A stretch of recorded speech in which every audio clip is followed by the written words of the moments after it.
사람들은 제 이름 김정수 앞에 수많은 수식어를 붙입니다. 냉철한 승부사, 대한민국 경제를 움직이는 거인, 때로는 피도 눈물도 없는 기업 사냥꾼이라는 과격한 별명으로 불릴 때도 있습니다. 평생을 그렇게 살아왔지만 그 수많은 이름들 중 제게 가장 무거운 이름은 바로 아버지라는 이름입니다. 제게는 눈에 넣어도 아프지 않을 아들, 경태가 하나 있습니다. 제게 순위를 다투는 대기업의 후계자라는 무거운 타이틀을 가지고 있으면서도 녀석은 어릴 적부터 어찌나 순하고 착하게 자랐는지 모르겠습니다. 저는 아들 덕분에 평생 속 한 번 썩어본 적이 없어요. 그것이 제 가장 큰 자랑이자 동시에 평생의 걱정거리이기도 했습니다. 비즈니스라는 정글 속에서 수많은 인간 군상을 봐온 제 눈에는 경태의 그 선량함이 때로는 약점으로 보였거든요. 사람의 선의를 이용하려는 하이에나 같은 자들이 세상에는 너무나도 많으니까요. 아니나 다를까 대학 시절에도 친구의 사업에 순진하게 보증을 서주었다가 제가 막대한 돈을 물어준 적도 있었습니다. 경태는 그때마다 제게 죄송하다고 고개를 숙였지만 사람을 믿는 천성은 어쩔 수가 없는 모양이더군요. 그러던 어느 날 경태가 얼굴에 한바구음을 띤 채 제게 선언을 했습니다. 결혼하고 싶은 여자가 생겼다는군요. 이름은 박소연. 평범한 가정에서 자라 지금은 작은 회사에 다니는 디자이너라고 했습니다. 아들은 그 여자를 설명하는 내내 세상 모든 행복을 다 가진 듯한 표정이었어요. 정말 착하고 지혜롭고 검소한 사람이에요, 아버지. 소연 씨를 만나고 제 세상이 완전히 달라졌어요. 아들의 들뜬 목소리에 저는 그저 허허 웃으며 고개를 끄덕여 주었지만 마음 한구석에 찜찜함은 쉬이 가시질 않았습니다. 딱 한 번 상견례도 아닌 가벼운 식사 자리에서 잠시 마주쳤던 박소연이라는 여자는 아들의 말처럼 마냥 착하고 검소해 보이지 않았거든요. 최고급 한정식 집의 값비싼 인테리어를 훑어보던 그녀의 눈빛, 제 아내의 옷차림과 가방을 무심한 척 힐끗거리던 그 미세한 시선의 움직임을 저는 놓치지 않았습니다. 제 질문에는 한치의 오차도 없이 정답만을 말했지만 그 모습이 마치 잘 짜인 각본을 연기하는 배우처럼 느껴졌어요. 제 평생의 감이 경고하고 있었습니다. 저 여자는 무언가를 숨기고 있다고, 제 아들 앞에서는 완벽하게 자신을 위장하고 있다고 말이죠. 그래서 저는 결심했습니다. 제 아들의 인생이 걸린 문제인데 그저 어림짐작만으로 판단할 수는 없는 노릇이죠. 제 눈으로 직접 그 여자의 본모를 확인해야만 했습니다. 곧장 비서를 시켜 박소연의 거주지 주변 유동인구도 거의 없는 허름한 상가 하나를 제 이름이 드러나지 않게 매입하라고 지시했어요. 그리고 며칠 뒤 저는 회장 김정수라는 이름을 잠시 내려놓고 빚에 쪼들리는 까칠한 횟집 사장으로 완벽하게 변신했습니다. 일부러 동대문 시장에 가서 후줄근한 작업복을 몇 벌 사고 며칠간 일부러 면도도 하지 않았죠. 거울 속에 비친 제 모습은 영락없이 세상 풍파에 찌든 가난한 자영업자였습니다. 가게는 일부러 더 허름하게 꾸몄습니다. 테이블 몇 개는 손님을 받는 신용만 할 뿐 가게의 주력은 포장인 것처럼 보이게 만들었습니다. 벽에는 누가 봐도 오래된 듯 누런 기름때가 낀 메뉴판을 걸었죠. 희미한 백열등 아래 저는 달아빠진 앞치마를 두르고 일부러 인상을 잔뜩 찌푸린 채 무딘 카를숫돌에 갈았습니다. 모든 준비는 끝났습니다. 이제 그물 안에 물고기가 걸려들기만을 기다리면 되는 것이었죠. 가게 문을 연 지 사흘째 되던 날 저녁, 드디어 기다리던 손님이 왔습니다. 딸랑 하는 녹슨 종소리와 함께 낡은 문이 열리고 한 여자가 들어섰습니다. 멀끔한 오피스룩에 반듯하게 맨 스카프, 손에는 유명 브랜드의 가방을 들고 있었죠. 한눈에 봐도 이런 허름한 가게와는 전혀 어울리지 않는 차림새. 바로 박소연이었습니다. 그녀는 가게 안에 들어서자마자 풍겨오는 희미한 비린내에 저도 모르게 코를 찡긋하더군요. 그러고는 잔뜩 경계하는 눈초리로 저와 가게 내부를 훑어보며 입을 열었습니다. 여기 영업하는 거 맞아요? 저는 그녀를 쳐다보지도 않은 채 숫돌에 칼을 갈며 퉁명스럽게 대답했습니다. 보면 모르시오? 문 열려 있잖소. 제 퉁명스러운 대꾸에 그녀의 미간이 살짝 찌푸려졌습니다. 그녀는 잠시 망설이는 듯 하더니 이내 카운터 앞으로 다가와 메뉴판을 훑어보았습니다. 주문할게요. 뭐로 하시겠소? 그녀는 메뉴판을 손가락으로 툭 치며 저를 아래 위로 훑어보며 물었습니다. 이 집은 메뉴가 이게 다예요? 종류가 너무 없네. 메뉴판에 있는 게 답니다. 연어는 어디산이에요? 노르웨이산 맞아요? 그냥 연어입니다. 제 성의 없는 대답에 그녀는 잠시 말을 잃은 듯 했습니다. 그러더니 이내 무언가 결심한 듯 핸드백에서 검은색 지갑을 꺼내 카운터 위에 탁 하고 소리가 나게 올려놓으며 말했습니다. 알겠고 연어회 제일 비싼 걸로 포장해 주세요. 가장 신선하고 기름진 부위로 주셔야 해요. 어설픈 부위 섞을 생각 마시고요. 돈은 상관없으니까. 그 거만하고 사람을 아래로 내려다보는 듯한 태도. 저는 가까스로 표정을 관리하며 짧게 대답했습니다. 알겠습니다. 잠시 기다리시죠. 주방으로 들어가면서 저는 결심했습니다. 저 여자에게는 절대 순순히 좋은 회를 내주지 않으리라고요. 저는 일부러 연어의 가장 맛있는 뱃살 부위는 조금만 넣고 비교적 맛이 덜한 등살과 꼬리살 위주로 회를 썰기 시작했습니다.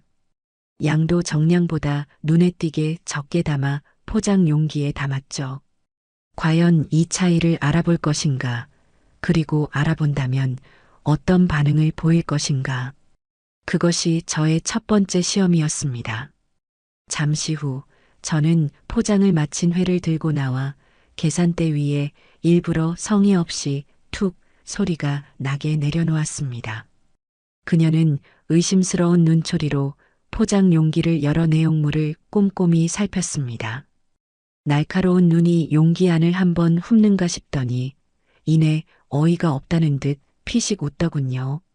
하 사장님, 지금 저랑 장난해요? 저는 시치미를 떼며 돌아섰습니다.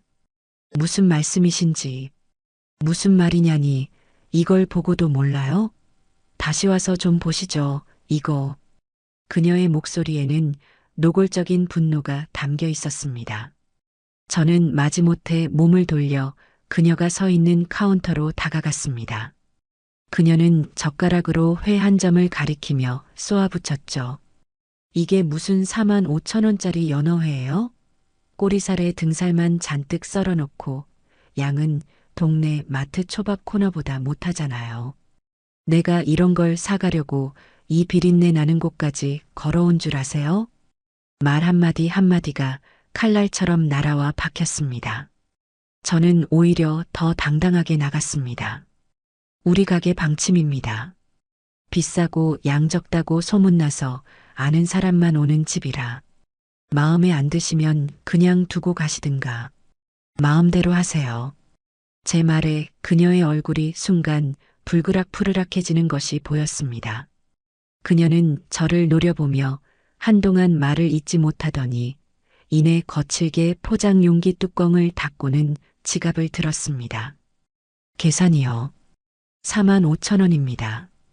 제 말에 그녀는 기가 막힌다는 표정을 지었습니다. 이걸 45,000원 다 받으시겠다? 정말 양심도 없으시네. 메뉴판에 적힌 가격 그대로입니다. 돈 없으면 외상이라도 하시든가. 뭐라고요? 지금 누가 돈이 없다고. 됐고 카드요. 그녀는 지갑에서 검은색 카드를 한 장 꺼내 저에게 거의 던지다시피 내밀었습니다. 그 카드를 받아드는 순간 저는 숨을 멈췄습니다. VVIP에게만 발급되는 제가 만든 회사의 프리미엄 카드. 바로 제 아들 경태에게 제가 직접 만들어준 가족 카드였습니다. 아들이 이걸 왜 이 여자에게? 속에서 분노가 치밀어 올랐지만 저는 겨우 표정을 숨기고 카드를 긁었습니다. 그녀는 영수증을 구겨버리고는 카드를 채가다시피 돌려받아 지갑에 쑤셔 넣었습니다. 그리고는 마지막까지 저를 경멸 어린 눈으로 쳐다보며 한마디 쏘아붙이고 포장된 회를 들고 가게를 나섰죠. 다시는 올 일 없을 테니 그렇게 하세요. 그리고 이 가게도 얼마 못 가 망하겠네요. 제가 장담하죠. 딸랑. 문이 닫히고 가게 안에는 다시 정막만이 남았습니다. 저는 한참 동안이나 그녀가 나간 문을 노려보았습니다. 착하고 지혜롭고 검소한 사람, 제 아들은 단단히 속고 있었습니다. 박소연은 아들의 돈으로 아무렇지 않게 비싼 음식을 포장해 가면서 가난한 가게 주인에게는 갑질을 서슴지 않는 오만하고 이중적인 여자였습니다. 저는 방금 전 그녀가 서 있던 카운터 자리를 물끄러미 바라보았어요. 바닥에는 그녀가 신경질적으로 구겨 던져버린 영수증 한 장이 덩그러니 놓여 있었습니다. 저는 천천히 걸어가 그것을 집어들었습니다. 제 아들의 미래를, 어쩌면 우리 그룹 전체의 미래를 쥐고 흔들지도 모를 여자. 박소연. 그녀의 첫인상은 제 예상보다 훨씬 더 최악이었습니다. 단순한 속물을 넘어 사람에 대한 기본적인 예의조차 갖추지 못한 오만한 여자였죠. 저는 헛웃음이 나왔습니다. 착하고 지혜롭고 검소한 사람이라던 아들의 말이 귓가에 맴돌았어요. 경태, 그 순진한 녀석. 얼마나 깊이 속고 있으면 사람을 저렇게까지 잘못 볼 수 있을까. 사랑에 눈이 멀면 분별력을 잃는다는 옛말이 하나도 틀린 것이 없었습니다. 그녀는 제 아들 앞에서는 천사의 가면을 쓰고 뒤에서는 이렇게 악마의 민낯을 드러내고 다니는 것이 분명했어요. 아들의 돈으로 VVIP 카드를 아무렇지 않게 사용하면서 정작 그 돈을 벌어다 주는 사람들의 노고나 평범한 서민들의 삶에 대해서는 일말의 존중도 없는 태도. 저는 이런 여자를 절대로 며느리로 받아들일 수 없다고 마음속으로 몇 번이나 되뇌었습니다. 그런데 제 예상을 뒤엎는 일이 벌어졌습니다. 다시는 올 일 없을 겁니다라며 저주에 가까운 말을 퍼붓고 나갔던 그녀가 정확히 사흘 뒤에 다시 가게 문을 열고 들어온 겁니다. 저는 무딘 칼로 광어 껍질을 벗겨내다 말고 저도 모르게 고개를 들었습니다. 지난번과 똑같은 도도한 표정, 흐트러짐 없는 옷차림. 그녀는 마치 아무 일도 없었다는 듯이 익숙하게 카운터 앞으로 걸어오더군요. 저는 잠시 혼란스러웠습니다. 이 여자의 속셈은 대체 뭘까? 그렇게 모욕을 당하고도 다시 찾아온 이유가 뭘까? 그녀는 카운터 앞에 서서 저를 향해 턱짓으로 불렀습니다. 오늘은 또 무슨 일이십니까? 다시는 안 올 것처럼 말씀하시더니 제가 비꼬는 투로 말하자 그녀는 눈 하나 깜짝하지 않고 대답했습니다. 글쎄요. 그런데 이 동네에 마땅히 연어 포장해 갈 만한 곳이 여기밖에 없네요. 선택지가 없으니 어쩌겠어요. 참고 와야지. 기가 막힌 대답이었습니다. 자신을 참고 와주는 고마운 손님으로 여기라는 투였죠. 그래서 주문은 지난번이랑 똑같이요. 연어회 제일 비싼 걸로 포장이요. 오늘은 제대로 된 부위로 주셔야 할 겁니다. 지난번처럼 장난치시면 그땐 정말 가만히 안 있을 테니까. 협박에 가까운 말을 내뱉고는 그녀는 가게 한쪽 구석에 놓인 의자에 잠시 앉아 스마트폰을 꺼내 들었습니다. 음식을 먹기 위함이 아닌 오직 포장을 기다리기 위한 행동이었죠. 저는 말없이 주방으로 향했습니다. 이번에는 그녀의 말대로 가장 좋은 뱃살 부위만 골라 정성껏 회를 떴습니다. 양도 지난번보다 훨씬 푸짐하게 담았죠. 일부러 그녀의 요구를 다 들어주었을 때 어떤 반응을 보일지 궁금했습니다. 포장을 마친 회를 들고 나가자 그녀가 다가와 내용물을 확인했습니다. 그러더니 고개를 한번 까딱하고는 포장 용기 안에 함께 담긴 작은 소스통을 가리켰습니다. 이거요. 여기 이 와사비. 이거 생와사비 맞아요? 귀한 분께 드릴 건데 생와사비 아니면 곤란해요. 귀한 분이라는 말에 저는 속으로 코웃음을 쳤습니다. 네, 맞습니다. 그런데 색깔이 왜 이래요? 내가 알던 생와사비는 이것보다 훨씬 더 진한 초록색인데 이런 허름한 가게는 보통 뭔가 절감하려고 그러던데 트집은 여전했습니다. 저는 깊은 한숨을 내쉬며 대답했습니다.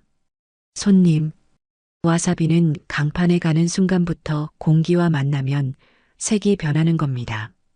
그리고 저희는 주문 들어오면 그때그때 갈아서 내드립니다. 의심스러우면 직접 주방에 와서 보시든가요. 제 신경질적인 반응에도 그녀는 아랑곳하지 않았습니다. 이번에는 함께 포장된 간장을 문제 삼더군요. 간장도 그냥 일반 양조 간장 같은데 회 맛을 제대로 아는 집은 회 전용 간장을 따로 쓰거든요. 향이랑 감칠맛부터가 달라요. 사장님은 장사하시면서 그런 기본도 모르세요? 저는 더 이상 상대할 가치를 느끼지 못하고 그녀를 무시한 채 계산기를 두드렸습니다. 그러자 등 뒤에서 그녀의 비웃음 섞인 목소리가 들려왔어요. 대답도 못하는 거 보니 맞나 보네. 저는 이를 악물고 분노를 사겼습니다. 그렇게 한참 동안 트집을 잡던 그녀가 계산을 마치고 떠난 직후였습니다. 제 주머니에서 전화벨이 울렸어요. 화면에 뜬 내 아들이라는 글자를 보자 심장이 덜컥 내려앉았습니다. 혹시 박소연이 가게에 다녀온 뒤 저에 대한 험담을 늘어놓은 것은 아닐까? 저는 목소리를 가다듬고 전화를 받았습니다. 경태야. 웬일이냐? 아버지, 별일 없으시죠? 그냥 목소리 듣고 싶어서 전화했어요. 아들의 밝은 목소리에 안도감이 들었습니다. 그래, 별일 없다. 너는? 저야 좋죠. 아, 아버지. 다름이 아니라 소연 씨 말이에요. 소연 씨가 그러는데 요즘 자기 동네에 새로 생긴 횟집에 꽂혔대요. 사장님이 좀 무뚝뚝하고 불친절하긴 한데 연어의 맛이 기가 막히다면서요. 3일에 한 번씩은 꼭 포장해 가는 것 같던데. 혹시 아버지도 아세요? 저는 망치로 머리를 한 대 얻어맞은 듯한 충격을 받았습니다. 불친절하고 양도 적고 와사비와 간장까지 전부 가짜라고 트집 잡던 그 여자가 정작 제 아들에게는 맛이 기가 막히다고 칭찬을 늘어놓았다는 말인가. 이중적인 태도에 소름이 돋을 지경이었습니다. 그녀는 제 아들에게는 완벽하게 좋은 모습만 보여주기 위해 가게에서 겪었던 불쾌한 경험들을 철저히 숨기고 있었던 겁니다. 아, 그래. 그런 가게가 생겼나 보구나. 나는 잘 모르겠다. 그렇죠? 워낙 작은 가게라. 아무튼 아버지, 소연 씨한테 잘 좀 해주세요. 제 사람이 될 사람이니까요. 전화를 끊고 나서 저는 한동안 멍하니 서 있었습니다. 박소연의 계획이 무엇인지 조금은 알 것 같았어요. 그녀는 제 아들 앞에서는 흠잡을 데 없는 완벽한 연인 행세를 하고 뒤에서는 아들의 부와 배경을 마음껏 이용하며 살아가려는 속셈이었던 겁니다. 그렇기에 저처럼 비루한 횟집 사장에게 받은 수모 따위는 아들에게 결코 이야기하지 않았겠죠. 자신의 완벽한 이미지에 흠집이 갈 테니까요. 저는 테스트의 강도를 한 단계 더 높이기로 결심했습니다. 다음번에 그녀가 오면 그녀에게 일말의 동정심이라도 남아있는지 확인해 보기로 했죠. 사흘 뒤 어김없이 가게에 나타난 그녀 앞에서 저는 일부러 심각한 표정으로 통화 버튼을 눌렀습니다. 미리 제 비서에게 부탁해 놓은 연기였죠. 네, 사장님. 아이고, 정말 죄송합니다. 제가 며칠 안에 꼭 마련해 보겠습니다. 네, 정말입니다. 제 딸 아이 병원비만 아니었어도 제발 일주일만 아니 사흘만이라도 시간을 더 주시면 안 되겠습니까? 저는 일부러 가게 안에 다 들리도록 처절하게 소리쳤습니다. 빚독촉에 시달리는 비참한 가장의 모습을 연기한 겁니다. 제 비서는 전화기 너머에서 능숙하게 악덕 사채업자 연기를 펼쳤죠. 시끄러운 소리 말고 당장 돈이나 가져와. 전화를 끄는 저는 일부러 이마를 짚으며 깊은 한숨을 내쉬었습니다.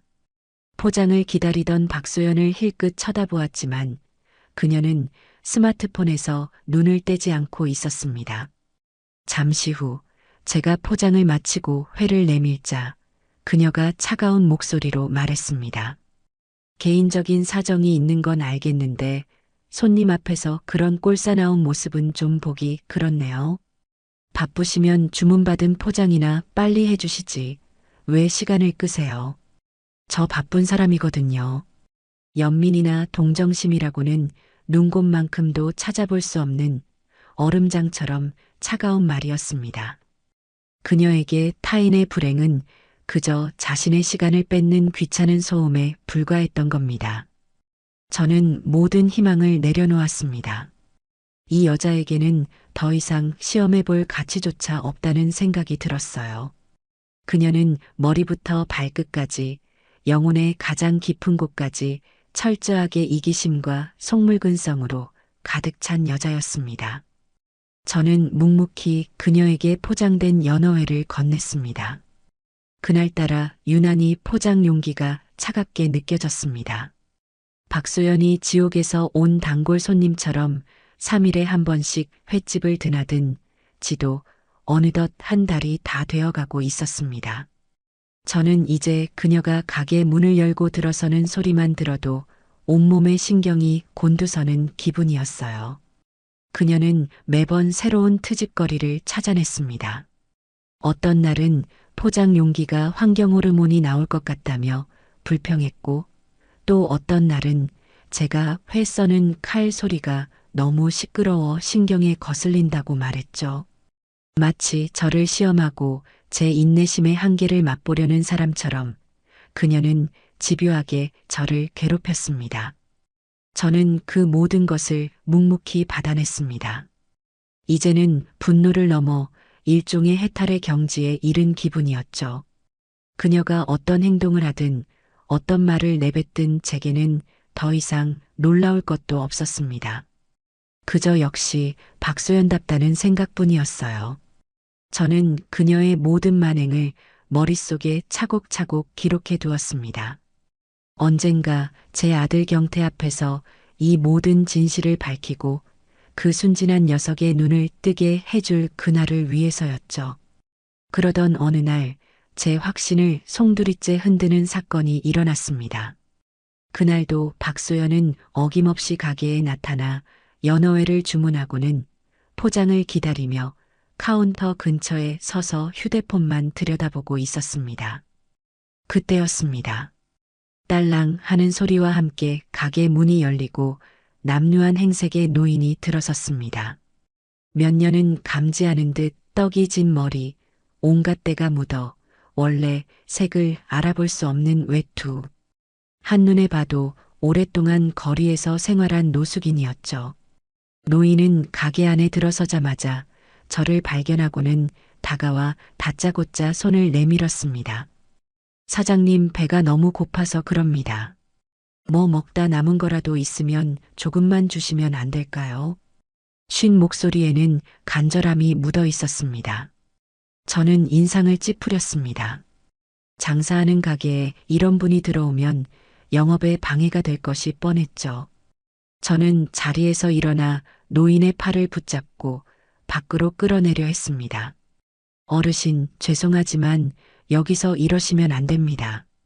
다른 손님도 계시고 하니 어서 나가주시죠. 바로 그때였습니다.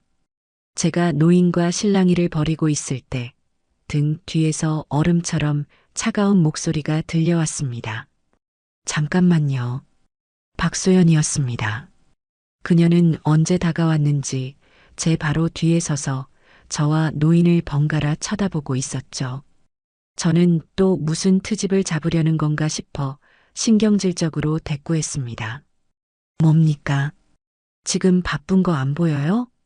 그 손 놓으세요. 네. 그분한테서 손 떼시라고요. 사장님이 뭔데 사람을 그렇게 함부로 대하세요? 저는 어이가 없어서 말문이 막혔습니다. 평소에 저를 벌레 보듯 하던 여자가 갑자기 노숙인의 편을 들고 나서는 이 상황이 도무지 이해가 되지 않았죠. 제가 멍하니 서 있는 사이 박소연은 자신의 지갑에서 10,000원짜리 한 장을 꺼내 노인의 손에 쥐어주었습니다. 이걸로 저기 길 건너 국밥집 가서 따뜻한 밥 사드세요. 여기서 이러지 마시고요. 그녀의 말투는 여전히 쌀쌀맞고 무뚝뚝했습니다. 하지만 그 행동은 분명한 온정이었습니다. 노인은 몇 번이고 고개를 숙여 감사 인사를 하고는 10,000원짜리를 소중하게 품에 안고 가게를 나섰습니다. 저는 한참 동안이나 멍하니 서서 그녀를 바라보았습니다. 혼란스러웠습니다. 저 여자의 진짜 모습은 대체 뭘까? 가난한 횟집 사장은 무시하고 갑질하면서 자신보다 더 약하고 남루한 사람에게는 돈을 내어주는 저 행동을 어떻게 받아들여야 할까? 혹시 이것 또한 계산된 연기는 아닐까? 저라는 관객을 앞에 두고 자신은 의외로 따뜻한 사람이라는 것을 보여주기 위한 위선은 아닐까? 저는 애써 그런 쪽으로 결론을 내리고 고개를 저었습니다. 며칠 뒤 아들 경태가 박소연을 저희 본가에 정식으로 인사시키러 왔습니다. 허름한 횟집이 아닌 수백억을 호가하는 저의 집에서 마주한 박소연은 완전히 다른 사람이었습니다. 횟집에서의 까칠하고 오만한 모습은 온데간데 없고 단아한 원피스 차림에 예의 바르고 상냥한 미소를 띤 완벽한 예비 며느리의 모습이었죠. 그녀는 제 아내를 위해서는 유명 디자이너의 스카프를, 저를 위해서는 최고급 만년필을 선물로 준비해 왔습니다. 그녀의 센스 있는 선물 선택과 어른을 공경하는 태도에 제 아내는 연신 흡족한 미소를 지었습니다. 소연 양, 정말 마음에 드는구나. 우리 경태가 사람 보는 눈이 있어. 아내의 칭찬에 그녀는 수줍게 웃으며 대답했습니다. 과찬이세요, 어머님. 제가 더 잘해야죠. 경태 씨처럼 좋은 사람을 만난 건 제 인생 최고의 행운인걸요. 그 모습을 지켜보는 제 속은 시커멓게 타들어가는 것 같았습니다. 저 가증스러운 연기. 저는 그녀가 돈과 권력 앞에서 얼마나 교묘하게 자신의 본 모습을 숨길 수 있는지 똑똑히 보고 있었습니다. 식사를 하는 내내 저는 일부러 그녀에게 곤란한 질문들을 던졌습니다. 소연 양, 부모님은 어떤 분들이신가? 하시는 일은? 아버지는 제가 어릴 때 돌아가셨고 어머니는 평범한 주부세요. 그래. 그럼 집안 형편이 썩 넉넉지는 않았겠군. 우리 경태가 주는 선물들이나 생활비 지원이 큰 도움이 되겠어. 제 노골적인 물음에 아들 경태의 얼굴이 하얗게 질렸지만 박소연은 표정 하나 바꾸지 않고 미소 지으며 대답했습니다. 네, 회장님. 물론 경태 씨가 많이 도와줘서 늘 감사하게 생각하고 있어요. 하지만 저도 제 힘으로 열심히 살아가려고 노력 중입니다. 부모님께 부끄럽지 않은 딸이 되고 싶거든요. 그녀의 대답은 한치의 흐트러짐도 없었습니다. 저는 오히려 그녀의 그 완벽함에 소름이 돋았습니다. 마치 수십 번은 연습한 대본을 읊는 배우처럼 그녀는 모든 공격을 능숙하게 받아넘겼습니다. 그날 이후 저는 그녀가 돈을 보고 의도적으로 제 아들에게 접근했다는 확신을 더욱 굳혔습니다. 다시 횟집으로 돌아온 그녀는 본래의 모습으로 돌아와 있었습니다. 그날은 제가 포장 용기 안에 넣어준 초생강의 색이 마음에 들지 않는다며 한참 동안이나 불평을 늘어놓더군요. 사장님, 이 초생강은 색소가 너무 많이 들어간 거 아니에요? 원래 좋은 초생강은 이렇게 부자연스러운 분홍색이 아니에요. 은은한 상아색을 띈다고요. 이런 싸구려 재료 쓰시면 회 맛까지 다 버리는 거예요. 저는 이제 그녀의 불평에 대꾸할 기력조차 남아있지 않았습니다. 그녀는 늘 그랬듯 포장된 회를 챙겨 계산을 마쳤습니다. 그런데 가게를 나서기 위해 몸을 돌리던 바로 그 순간 저는 보고야 말았습니다. 계산대 위에 놓아두었던 자신의 가방을 집어드는 그녀의 손이 아주 미세하게 하지만 분명하게 떨리고 있는 것을요. 처음에는 그저 분노 때문에 그러는 것이라 생각했습니다. 저에 대한 그리고 이 가게에 대한 불만이 가득하니 그럴 수도 있겠다고요. 하지만 그 떨림은 단순한 분노의 표현과는 조금 달라 보였습니다. 마치 무언가를 필사적으로 참고 있는 사람처럼 위태롭게 떨리는 손. 그 모습이 이상하게도 제 뇌리에 깊이 박혔습니다. 마음 한구석에 아주 작고 희미한 의문의 씨앗이 심어진 것은 바로 그 순간이었습니다. 박소연의 떨리는 손을 목격한 이후 제 마음속은 더욱 복잡해졌습니다. 노숙인에게 보였던 의외의 온정, 본가에서 보여준 완벽한 연기, 그리고 마지막에 스치듯 본 그 위태로운 손 떨림까지 그녀를 둘러싼 모든 것이 거대한 모순 덩어리처럼 느껴졌어요.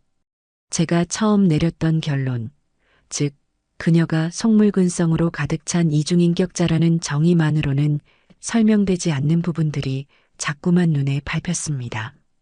하지만 그렇다고 해서 그녀가 제 아들에게 보여주는 모습이 진심이라고 믿을 수도 없는 노릇이었죠.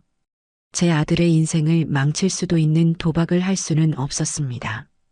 저는 결국 결단을 내렸습니다. 더 이상 제 주관적인 관찰이나 어설픈 테스트에만 의존해서는 안 되겠다고요. 객관적이고 명확한 사실이 필요했습니다. 저는 곧장 비서를 통해 국내에서 가장 유능하다는 흥신소의 소장을 비밀리에 제 사무실로 불렀습니다. 제 신분을 밝히자 중년의 남자는 허리를 90도로 꺾으며 깎듯이 예의를 차렸습니다. 회장님, 저 같은 사람을 어인일로 부르셨습니까? 저는 서랍에서 박소연의 사진과 신상 정보가 담긴 서류를 꺼내 그에게 건넸습니다. 이 여자에 대해 알아봐 주시오.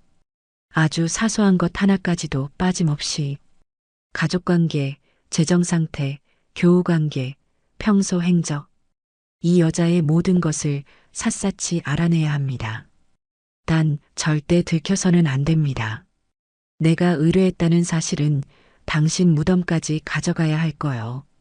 제 단호한 말투에 소장은 긴장한 표정으로 서류를 받아들었습니다.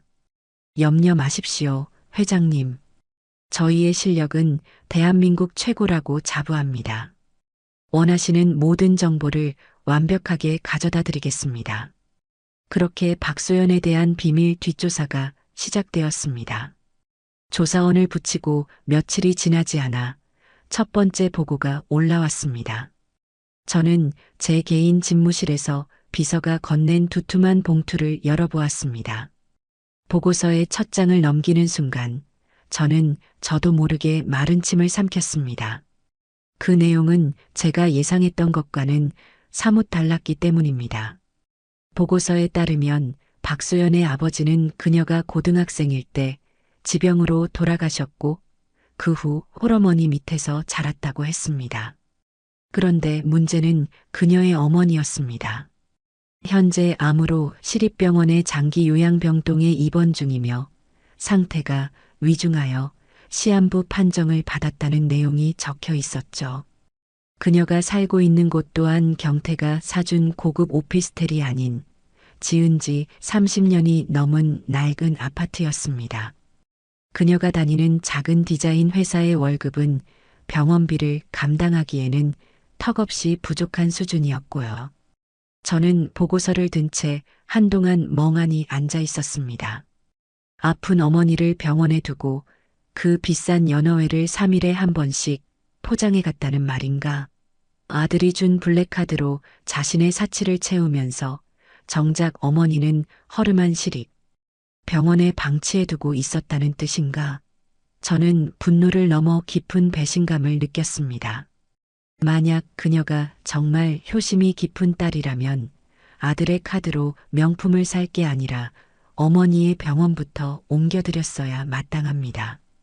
그녀의 위선이 상상 이상이라는 생각에 치가 떨렸습니다.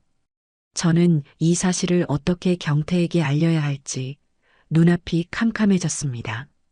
그 보고서를 받은 바로 다음 날이었습니다. 저는 무거운 마음으로 횟집 문을 열고 손님을 기다리고 있었습니다. 오후 늦게 박소연이 어김없이 가게에 들어섰습니다. 저는 그녀의 얼굴을 차마 마주 볼 수가 없었어요. 그녀의 얼굴 뒤로 병상에 누워있을 그녀의 어머니 모습이 겹쳐 보였기 때문입니다.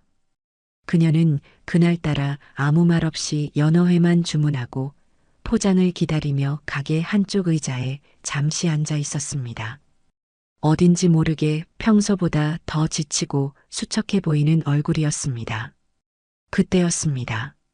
가게 바로 앞에서 엄마 손을 잡고 가던 대여섯 살짜리 남자아이가 그만 발을 헛디뎌 넘어지고 말았습니다. 아이의 손에 들려있던 커다란 초코 아이스크림이 바닥에 힘없이 떨어져 뭉개졌죠. 아이는 무릎이 까진 아픔보다 아이스크림을 잃은 슬픔이 더 컸는지 그 자리에 주저앉아 서럽게 울음을 터뜨렸습니다. 아이 엄마는 당황하며 아이를 달래기 시작했죠. 뚝 그쳐 아들. 괜찮아. 엄마가 이따가 또 사줄게. 응?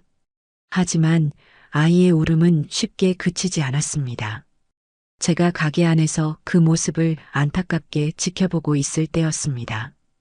포장을 기다리던 박소연이 자리에서 벌떡 일어났습니다. 그러더니 말없이 가게 문을 열고 나가 바로 옆에 있는 편의점으로 향하는 것이었습니다. 저는 의아한 표정으로 그녀의 행동을 지켜보았죠. 잠시 후 그녀는 편의점에서 막 넘어진 아이가 들고 있던 것과 똑같은 아이스크림을 사들고 나왔습니다.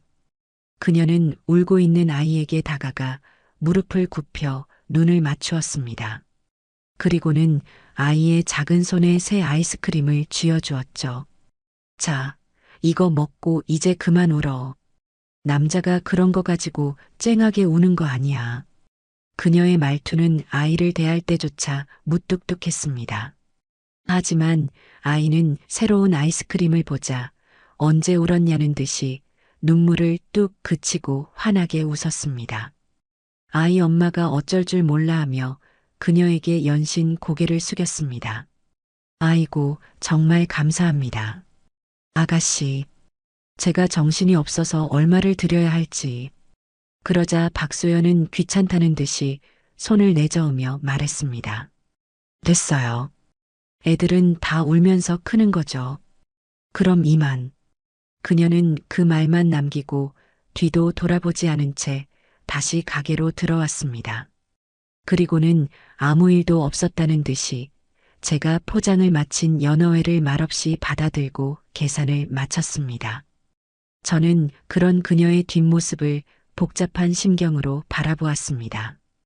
불쌍한 노숙인을 돕고 우는 아이를 달래주는 저 모습이 과연 연기일까?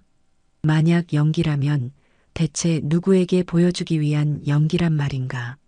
아무도 신경 쓰지 않는 길거리에서까지 연기를 할 필요는 없지 않은가? 그녀의 행동은 일관성이 없었습니다. 저에게는 한없이 차갑고 무례하지만 자신보다 약한 존재에게는 무심한 척 온정을 베풀었습니다. 아들의 돈은 마음껏 쓰면서 정작 아픈 어머니는 시립병원에 그대로 두고 있었습니다. 저는 혼란스러웠습니다. 저는 그녀가 선인인지 악인인지 도무지 판단할 수가 없었습니다. 그녀는 마치 수많은 얼굴을 가진 제가 감히 판단할 수 없는 복잡한 인간일 뿐일까요? 한 가지 확실한 것은 제가 그녀에 대해 알아야 할 것이 아직 많이 남아있다는 사실뿐이었죠. 그래서 저는 조사원에게 박소연의 어머니가 입원해 있는 병원을 중심으로 그녀의 행적을 더욱 집요하게 파헤쳐 보라고 지시했습니다. 진실이 무엇이든 저는 그것을 제 눈으로 직접 확인해야만 했습니다. 그렇게 피가 마르는 듯한 며칠의 시간이 흘렀습니다. 저는 매일같이 횟집 문을 열고 닫으며 조사원으로부터 결정적인 연락이 오기만을 기다렸습니다. 마음 한구석에서는 제발, 제발 내 생각이 틀렸기를 바라는 작은 희망이 싹트고 있었지만 다른 한편에서는 최악의 진실을 마주할 준비를 하고 있었습니다. 박소연은 그 며칠 사이에도 어김없이 가게를 찾아와 연어회를 사갔습니다. 그녀의 얼굴은 날이 갈수록 더 창백해지고 눈 밑의 그늘은 더욱 짙어지는 것 같았지만 저를 향한 가스돋친 태도만큼은 변함이 없었죠. 그녀의 그 일관된 무례함은 오히려 제 의심을 더욱 굳건하게 만들었습니다. 그리고 마침내 운명의 날이 밝았습니다. 제 개인 집무실로 호출된 흥신소 소장은 굳은 표정으로 제게 서류철을 내밀었습니다. 그의 표정에서 저는 모든 것이 끝났다는 것을 직감할 수 있었죠. 그는 서류를 내밀기 전 잠시 망설이며 제게 말했습니다. 회장님, 이번 보고서는 아마 마음이 편치 않으실 겁니다. 상관없네. 사실 그대로만 보고하게. 저는 서류철을 받아들었습니다. 그 안에는 박소연의 통장 거래 내역, 신용카드 사용 내역, 통화 기록의 일부까지 한 인간의 삶을 적나라하게 해부해 놓은 듯한 자료들이 빼곡했습니다. 그리고 마지막 장에 제가 그토록 기다렸던 블랙카드에 대한 분석 보고서가 첨부되어 있었습니다. 회장님, 박소연이 사용하고 있는 블랙카드의 상세 이용 내역을 확인했습니다. 그 연어에 사는 것 이외에는 별다른 특이점은 없습니다. 역시 자신의 혀를 즐겁게 하기 위한 연어회를 사 먹는데 사용하고 있었던 겁니다. 그것도 3일에 한 번씩 단 한 번의 망설임도 없이요. 병상에 누워 죽어가는 어머니는 값싼 시립병원에 방치한 채 자신은 미래의 남편이 될 사람의 믿음을 배신하며 얻은 돈으로 사치를 부리고 있었던 겁니다. 저는 주먹을 너무 세게 쥔 나머지 손톱이 손바닥을 파고드는 고통조차 느끼지 못했습니다. 온몸의 피가 차갑게 식는 기분이었습니다. 알겠네. 수고했어. 이제 이 일에서 완전히 손 떼게. 오늘 이후로 자네는 나를 만난 적도 이 여자에 대해 조사한 적도 없는 걸세. 보수는 약속한 것의 2배로 챙겨주겠네. 저는 소장을 돌려보낸 뒤 한참 동안이나 집무실 의자에 깊숙이 몸을 묻은 채 눈을 감았습니다. 더 이상의 시험은 무의미했습니다. 모든 증거가 박소연의 파렴치하고 탐욕스러운 본성을 가리키고 있었으니까요. 이제 남은 것은 단 하나 그녀가 다시는 제기할 수 없을 정도의 처절한 응징뿐이었습니다. 저는 그녀를 위한 마지막 무대를 준비하기 시작했습니다. 그녀가 가장 오만하고 방심한 순간에 가장 비참한 방식으로 진실과 마주하게 만들어주리라 다짐했죠. 한 인간의 믿음을 배신한 대가가 얼마나 끔찍한 것인지 뼈저리게 느끼게 해줄 참이었습니다. 저는 마지막 결전의 장소를 바로 저의 허름한 횟집으로 정했습니다. 그녀가 가장 오만하게 굴었던 바로 그곳에서 가장 비참한 나락으로 떨어뜨려야 했습니다. 저는 우선 가게 구석, 그녀의 눈에 절대 띄지 않는 환풍구 안쪽에 초소형 녹화 카메라를 설치했습니다. 그녀가 제 함정에 빠져 발악하는 모습, 그녀의 거짓말과 변명, 그 모든 것을 영상으로 담아 제 아들에게 보여줄 명백한 증거로 삼기 위해서였죠. 제 아들은 아마 가슴이 찢어지는 아픔을 겪겠지만 이 아픔을 겪어야만 더 단단한 사람으로 성장할 수 있을 것이라 믿었습니다. 독사는 어릴 때 그 싹을 잘라내야 하는 법이니까요. 결전의 날 아침, 저는 평소보다 훨씬 이른 새벽에 수산시장으로 향했습니다. 비릿한 바다 내음과 활기찬 상인들의 외침이 가득한 그곳에서 저는 오직 단 하나의 목표만을 생각했습니다. 최고의 연어. 제가 가진 모든 인맥과 돈을 동원해 그날 시장에 들어온 연어 중 가장 크고 기름진 최상급의 물건을 통째로 사들였습니다. 그 연어의 선홍빛 살결과 우윳빛 지방층은 그 자체로 예술에 가까웠죠. 마지막 만찬은 가장 화려하게 차려주는 것이 패자에 대한 예의 아니겠습니까? 그녀가 평생 맛보지 못할 최고의 연어회를 대접한 뒤 지옥의 문턱으로 밀어넣을 셈이었습니다. 가게로 돌아온 저는 하루 종일 칼을 갈고 가게를 정돈했습니다. 제 마음은 이상할 정도로 차분했어요. 거대한 수술을 앞둔 외과 의사의 심정이 이러할까? 저는 오늘 한 여자의 인생에서 김경태의 약혼녀라는 악성 종양을 도려낼 참이었습니다. 오후가 되자 저는 가게 문에 금일 재료 소진, 영업 종료라는 팻말을 내걸었습니다. 이 무대는 오직 박소연, 그녀만을 위한 동무대가 되어야 했으니까요. 저는 수조에 흐르는 물소리를 들으며 그녀가 오기만을 기다렸습니다. 마음속으로는 그녀에게 던질 첫마디를 수십 번, 수백 번이나 되뇌고 있었죠. 박소연 씨, 그 결혼 준비 자금으로 사먹는 연어의 맛은 좀 어떻습니까? 제발 내 생각이 틀렸기를 바랐던 작은 희망. 하지만 그녀의 이런 태도는 모든 정황이 그녀가 파렴치한 속물이라는 사실을 가리키고 있다는 확신만을 더해줄 뿐이었습니다. 저는 이제 그녀의 가면을 벗겨낼 마지막 칼을 빼들 준비를 마쳤습니다. 마침내 익숙한 또각거리는 구두 소리가 골목 저편에서 들려왔습니다. 심장이 미세하게 빠르게 뛰기 시작했습니다. 드디어 올 것이 왔구나. 딸랑 소리와 함께 가게 문이 열리고 박소연이 들어섰습니다. 그날따라 그녀의 얼굴은 유난히 창백하고 지쳐 보였습니다. 짙은 화장으로도 가려지지 않는 눈 밑에 그늘이 역력했죠. 저는 속으로 비웃었습니다. 아픈 어머니 걱정에 잠 못 이룬 가련한 딸의 모습이라고 누가 믿겠는가. 필시 어젯밤에도 제 아들과 비싼 술을 마시며 밤새 놀았거나 결혼 준비 자금으로 살 명품 목록이라도 작성하느라 밤을 새웠겠지. 그녀는 영업 종료 팻말을 보았는지 의아한 표정으로 저를 바라보았습니다. 사장님, 오늘 장사 안 하세요? 저는 그녀를 향해 아주 느리고 비릿한 미소를 지어 보였습니다. 왜 안 하겠습니까? 아주 귀한 손님이 오실 걸 알고 있었는데. 들어오시죠. 제 평소와 다른 태도에 그녀는 잠시 경계하는 눈빛을 보였지만 이내 아무 말 없이 카운터 앞으로 다가왔습니다. 저는 주방으로 들어가 아침부터 준비해둔 연어를 꺼냈습니다.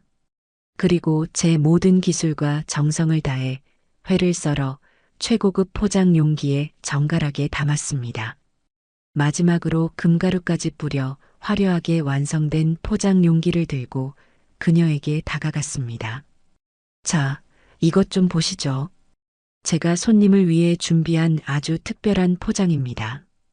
저는 그녀의 눈앞에서 포장 용기를 여러 내용물을 보여주었습니다. 그녀는 눈앞의 화려한 연어회를 보고도 별다른 감흥이 없는 표정이었습니다. 그저 멍하니 어딘가 다른 곳에 정신이 팔려 있는 사람처럼 보였죠. 저는 포장 용기를 다시 닫아 카운터 위에 올려놓고 팔짱을 낀 채 그녀를 마주했습니다. 이제 이 길고 지루했던 연극을 끝낼 시간이었습니다. 저는 끓어오르는 분노를 차갑게 식히며 계획했던 대로 그녀를 천천히 벼랑 끝으로 몰아가기 시작했습니다. 손님은 참 좋으시겠습니다. 제가 뜬금없이 말을 건네자 넋을 놓고 있던 그녀는 그제야 저를 쳐다보았습니다. 뭐가요? 곧 결혼하신다면서요. 상대가 아주 대단한 집안의 자제분이라던데. 인생 역전하신 것 진심으로 축하드립니다. 제 말에 박소연의 얼굴이 순간 굳어지는 것을 저는 놓치지 않았습니다. 그녀의 눈빛이 날카롭게 변하며 저를 쏘아보았죠. 이제 마지막 일격을 가할 시간이었습니다. 제가 다음 말을 꺼내려던 바로 그 순간이었습니다. 정막을 깨고 그녀의 가방 안에서 미친 듯이 전화벨 소리가 울리기 시작했습니다. 그 소리는 마치 잘 짜인 연극의 막을 찢어버리는 불협화음처럼 가게 안을 날카롭게 갈랐습니다. 요란하게 울려 퍼지는 전화벨 소리에 저의 타오르던 분노와 승리감은 순간 길을 잃었습니다. 박소연은 마치 홀린 사람처럼 경련에 가까운 손놀림으로 가방을 열어 휴대폰을 꺼내 들었습니다. 액정에 뜬 시립병원 간호실이라는 발신자 이름을 확인한 그녀의 얼굴이 순식간에 절망으로 물드는 것을 저는 똑똑히 보았습니다. 아, 병원비 독촉 전화로구나. 저는 팔짱을 낀 채 그녀가 또 무슨 변명을 늘어놓을지 차갑게 지켜보았습니다. 그녀는 거의 숨을 헐떡이며 통화 버튼을 눌렀습니다. 여보세요? 그녀의 목소리는 물에 젖은 솜처럼 힘없이 갈라져 나왔습니다. 하지만 전화기 너머에서 들려온 내용은 제 예상을 완전히 빗나갔습니다. 박소연의 눈이 금방이라도 튀어나올 듯 커졌고 그녀의 입술이 파르르 떨리기 시작했습니다. 네. 자, 잠깐만요. 간호사님, 그게 무슨 말씀이세요? 갑자기 왜? 상태가 안 좋아지셨다니요. 그녀는 다리에 힘이 풀린 듯 카운터를 붙잡았습니다. 손에 들고 있던 휴대폰을 바닥에 떨어뜨릴 뻔한 것을 간신히 붙잡았죠. 그녀의 눈에서는 제가 한 번도 본 적 없는 투명하고 뜨거운 액체가 방울져 떨어지기 시작했습니다. 진짜 눈물이었습니다. 계산된 연기가 아닌 영혼의 가장 깊은 곳에서부터 터져나오는 순수한 고통의 결정체였죠. 아니에요. 그럴 리가 없어요. 어제까지만 해도 괜찮으셨는데. 저희 엄마가 위독하시다고요? 의식 불명이시라고요? 지금 바로 갈게요. 조금만, 제발 조금만 버티고 계시라고 전해주세요. 제가 금방 간다고요. 그것은 절규였습니다. 그 순간 박소연을 둘러싸고 있던 얼음장 같은 가면이 산산조각 나며 와르르 무너져 내렸습니다. 그녀의 얼굴에는 더 이상 오만함도 냉소도 계산적인 표정도 남아있지 않았습니다. 오직 생살이 찢겨나가는 듯한 고통과 하늘이 무너지는 듯한 절망만이 가득했습니다. 전화를 끄는 그녀는 잠시 동안 허공을 응시하며 휘청거렸습니다. 금방이라도 쓰러질 것처럼 위태로운 모습이었어요. 그러다 문득 정신을 차린 듯 저를 향해 돌아섰습니다. 그녀는 완전히 무너진 얼굴로 제가 계획했던 모든 것을 뒤엎는 행동을 하기 시작했습니다. 그녀는 제 앞에 다가와 아무런 망설임 없이 무릎을 꿇었습니다. 흙먼지 가득한 횟집 바닥에 그녀의 비싸 보이는 스커트가 아무렇게나 끌렸습니다. 사장님, 제발 제가 잘못했어요. 제가 다 잘못했어요. 그러니까 제발 2회 좀 빨리 포장해 주세요. 네. 저희 엄마가 이걸 기다리고 계세요. 이걸 드셔야 하는데. 이걸 드셔야 눈을 뜨실 텐데. 제발이요. 그녀는 두서없이 말을 내뱉으며 엎드려 울기 시작했습니다. 그 모습에 저는 순간 모든 계획을 잊어버렸습니다. 그녀를 몰아붙이고 그녀의 죄를 추궁하고 그녀를 비참하게 만들려던 저의 단단한 결심이 그녀의 절박한 눈물 앞에서 속절없이 녹아내리고 있었습니다. 저는 아무 말 없이 카운터 위에 놓아두었던 포장 용기를 그녀에게 내밀었습니다. 제 손이 왜 떨리는지 저 자신도 알 수 없었어요. 카드 여기요. 그녀는 울면서 일어나 허둥지둥 지갑에서 경태의 블랙카드를 꺼내 제게 내밀었습니다. 저는 말없이 카드를 받아 결제하고는 영수증과 함께 돌려주었습니다. 가보세요. 빨리. 감사합니다. 정말 감사합니다. 그녀는 포장된 연어회를 마치 세상에서 가장 소중한 보물인 양품에 안고 비틀거리는 걸음으로 가게 문을 향해 달려갔습니다. 그런데 너무 서두른 나머지 계산대 위에 올려놓았던 자신의 지갑을 그대로 두고 뛰쳐나간 것이었습니다. 그녀가 가게 문을 열고 사라지는 순간 저는 계산대 위에 덩그러니 남겨진 검은색 장지갑을 발견했습니다. 저기요, 손님, 지갑. 제가 소리쳐 불렀지만 그녀는 이미 제 목소리가 닿지 않는 곳으로 사라진 후였습니다. 저는 그 지갑을 집어들었습니다. 더 이상 테스트가 아니었습니다. 이것은 제가 반드시 확인해야만 하는 무언가였습니다. 저는 횟집 문을 잠그고 그녀의 지갑을 손에 쥔 채 무작정 그녀가 사라진 방향으로 달리기 시작했습니다. 박소연의 뒤를 쫓아 도착한 곳은 제가 상상했던 화려한 강남의 대형 병원이 아니었습니다. 택시는 도시 외곽, 낡고 빛바랜 건물들이 즐비한 동네로 접어들었고 마침내 시립병원이라는 낡은 간판 앞에서 멈춰 섰습니다. 박소연은 택시에서 내리자마자 응급실도 아닌 건물의 가장 후미진 곳에 있는 낡은 병동을 향해 뛰기 시작했습니다. 저는 차에서 내려 그 뒤를 따랐습니다. 손에 쥔 그녀의 지갑이 이상하리만치 무겁게 느껴졌습니다. 제가 들어선 곳은 장기요양 병동이라는 팻말이 붙은 병원에서도 가장 시간이 느리게 흐르는 듯한 공간이었습니다. 복도에는 소독약 냄새와 함께 희미하지만 분명한 죽음의 기운이 감돌고 있었어요.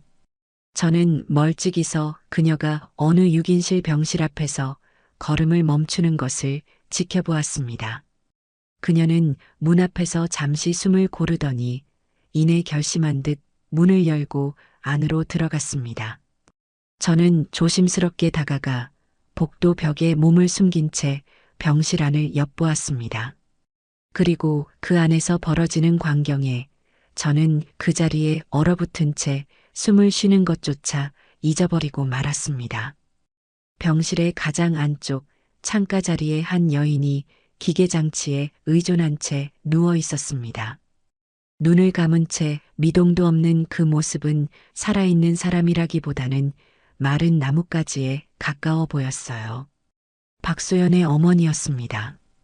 박소연은 어머니의 침대 옆에 주저앉아 마른 손을 붙잡고 오열하고 있었습니다. 엄마, 나왔어. 늦어서 미안해. 눈 좀 떠봐. 응? 내가 맛있는 거 사왔는데. 엄마가 제일 좋아하는 연어회 사왔는데 이거 먹어야지. 그녀는 울면서도 품에 안고 온 연어회 포장을 조심스럽게 풀었습니다. 엄마, 이거 봐. 오늘따라 유난히 맛있어 보이지? 그 까칠한 횟집 사장 아저씨가 오늘은 특별히 좋은 걸로 줬나 봐. 이 동네에서 이 집 연어가 제일 신선하고 맛있다니까. 엄마 이거 한 점만 먹으면 금방 기운 날 거야. 응? 제발 한 점만. 저는 제 귀를 의심했습니다. 까칠한 횟집 사장. 맛이 기가 막히다던 그 칭찬. 아들 경태에게 했던 그 모든 말이 사실은 의식 없는 어머니의 귓가에라도 희망을 속삭여주고 싶었던 딸의 간절한 기도였던 겁니다. 바로 그때 하얀 가운을 입은 간호사가 병실로 들어왔습니다. 간호사는 박소연의 어깨를 두드리며 안타까운 표정으로 말했죠. 소연 씨, 이제 그만 마음의 준비를 해야 할 것 같아요. 어머님 혈압이 계속 떨어지고 있어요. 오늘 밤을 넘기기 힘드실 것 같아요. 아니에요, 선생님. 우리 엄마 괜찮을 거예요. 보세요. 지금 제가 세상에서 제일 맛있는 연어회 사왔잖아요. 우리 엄마 이거 냄새라도 맡으면 금방 눈 뜨실 거예요. 간호사는 깊은 한숨을 내쉬며 그녀를 위로했습니다. 제가 서 있던 복도까지 그녀의 목소리가 너무나도 선명하게 들려왔습니다. 정말 대단해요, 소연 씨. 어머님께서 다른 음식은 물 한 모금도 제대로 못 넘기시고 유일하게 소연 씨가 사오는 이 연어회만 의식 있을 때 조금씩 드셨잖아요. 마지막까지 따님 생각하는 어머님 마음도 참. 그런데 소연 씨, 이렇게 매일같이 비싼 회 사오려면 힘들지 않아요? 내가 듣기로는 회사 끝나고 아르바이트까지 한다던데 병원비도 만만치 않을 테고 그러다 소연 씨 몸이 먼저 축나겠어요. 순간 제 머릿속의 모든 퍼즐 조각들이 제자리를 찾아가며 하나의 거대한 그림을 완성했습니다. 심장이 바닥으로 곤두박질 치는 것 같았어요. 그녀가 3일에 한 번씩 그 모든 수모를 견뎌내며 저희 횟집을 찾았던 이유, 아들의 블랙카드로 망설임 없이 비싼 연어회를 샀던 이유, 그것은 그녀 자신의 사치를 위해서가 아니었습니다. 아무것도 먹지 못하는 어머니가 유일하게 입에 대는 음식을 어떻게든 구해다 드리기 위한 딸의 처절한 몸부림이었던 겁니다. 제가 퍼부었던 모든 모욕과 경멸이 날카로운 비수가 되어 제 심장에 와서 박혔습니다. 그녀가 트집 잡았던 와사비와 간장, 가게의 위생 상태, 그 모든 것은 혹시라도 면역력이 약해진 어머니에게 해가 될까 염려했던 딸의 노파심이었습니다. 노숙인과 우는 아이에게 베풀었던 온정은 그녀의 본성이었고 저에게 보였던 가시, 도친 태도는 이 잔인한 세상을 혼자서 버텨내기 위한 그녀의 갑옷이었습니다. 결혼 준비 자금. 그녀는 그 돈으로 자신의 웨딩드레스나 예물을 알아본 것이 아니었습니다. 그 돈으로 꺼져가는 어머니의 생명을 단 하루라도, 단 한 끼라도 더 연장시키고 있었던 겁니다. 저는 더 이상 그곳에 서 있을 수가 없었습니다. 조용히 뒷걸음질쳐 병실을 빠져나왔습니다. 비틀거리는 걸음으로 병원 복도를 걸어 나오는데 세상이 온통 뿌옇게 보였습니다. 제가 무슨 짓을 한 것인지 이제야 깨달았습니다. 저는 제 아들을 지킨다는 오만한 명분 아래 세상에서 가장 고귀하고 강인한 사랑을 짓밟고 모욕했습니다. 한 인간의 존엄성을 잔인하게 시험하고 그녀의 가장 깊은 상처에 소금을 뿌렸습니다. 저는 핸들에 얼굴을 묻은 채 난생 처음으로 깊은 무력감과 죄책감에 몸을 떨어야 했습니다. 시립병원 주차장, 차갑게 식어버린 제 차 안에서 아들 경태에게 전화를 건 뒤, 저는 한참 동안이나 아무것도 할 수가 없었습니다. 손에 들려있던 박소연의 지갑이 마치 거대한 낙인처럼 느껴졌어요. 제 어리석음과 잔인함의 증거. 저는 그 지갑을 차마 똑바로 쳐다볼 용기조차 나지 않았습니다. 병원 건물 안에서는 지금 이 순간에도 한 여자가 꺼져가는 어머니의 생명 앞에서 홀로 사투를 벌이고 있을 터였습니다. 그리고 저는 그 고결한 사투를 벌이는 여자의 등에 칼을 꽂으려 했던 비겁하고 추악한 인간이었죠. 머릿속이 하얗게 비어버린 것 같다가도 지난 몇 달간의 기억들이 마치 주마등처럼, 아니, 제 죄를 고발하는 증거 영상처럼 쉴 새 없이 재생되었습니다. 처음 횟집 문을 열고 들어서던 박소연의 쌀쌀맞던 표정. 돈은 상관없으니까 제일 좋은 부위로 주세요라던 그 가시 돋친 말투. 저는 그것을 단순한 오만함이라고, 부잣집 아들을 둔 자신의 배경을 믿고 부리는 갑질이라고 판단했습니다. 하지만 이제 와서 생각해 보니 그것은 세상에 대한 두려움과 절박함이 만들어낸 갑옷이었습니다. 어떻게든 최고의 연어를 구해 한 점이라도 더 어머니의 입에 넣어드리고 싶었던 딸의 처절한 외침이었던 겁니다. 제가 일부러 양을 적게 내주었을 때 장사 이런 식으로 하시면 안 되죠라며 쏘아붙이던 그녀의 모습이 떠올랐습니다.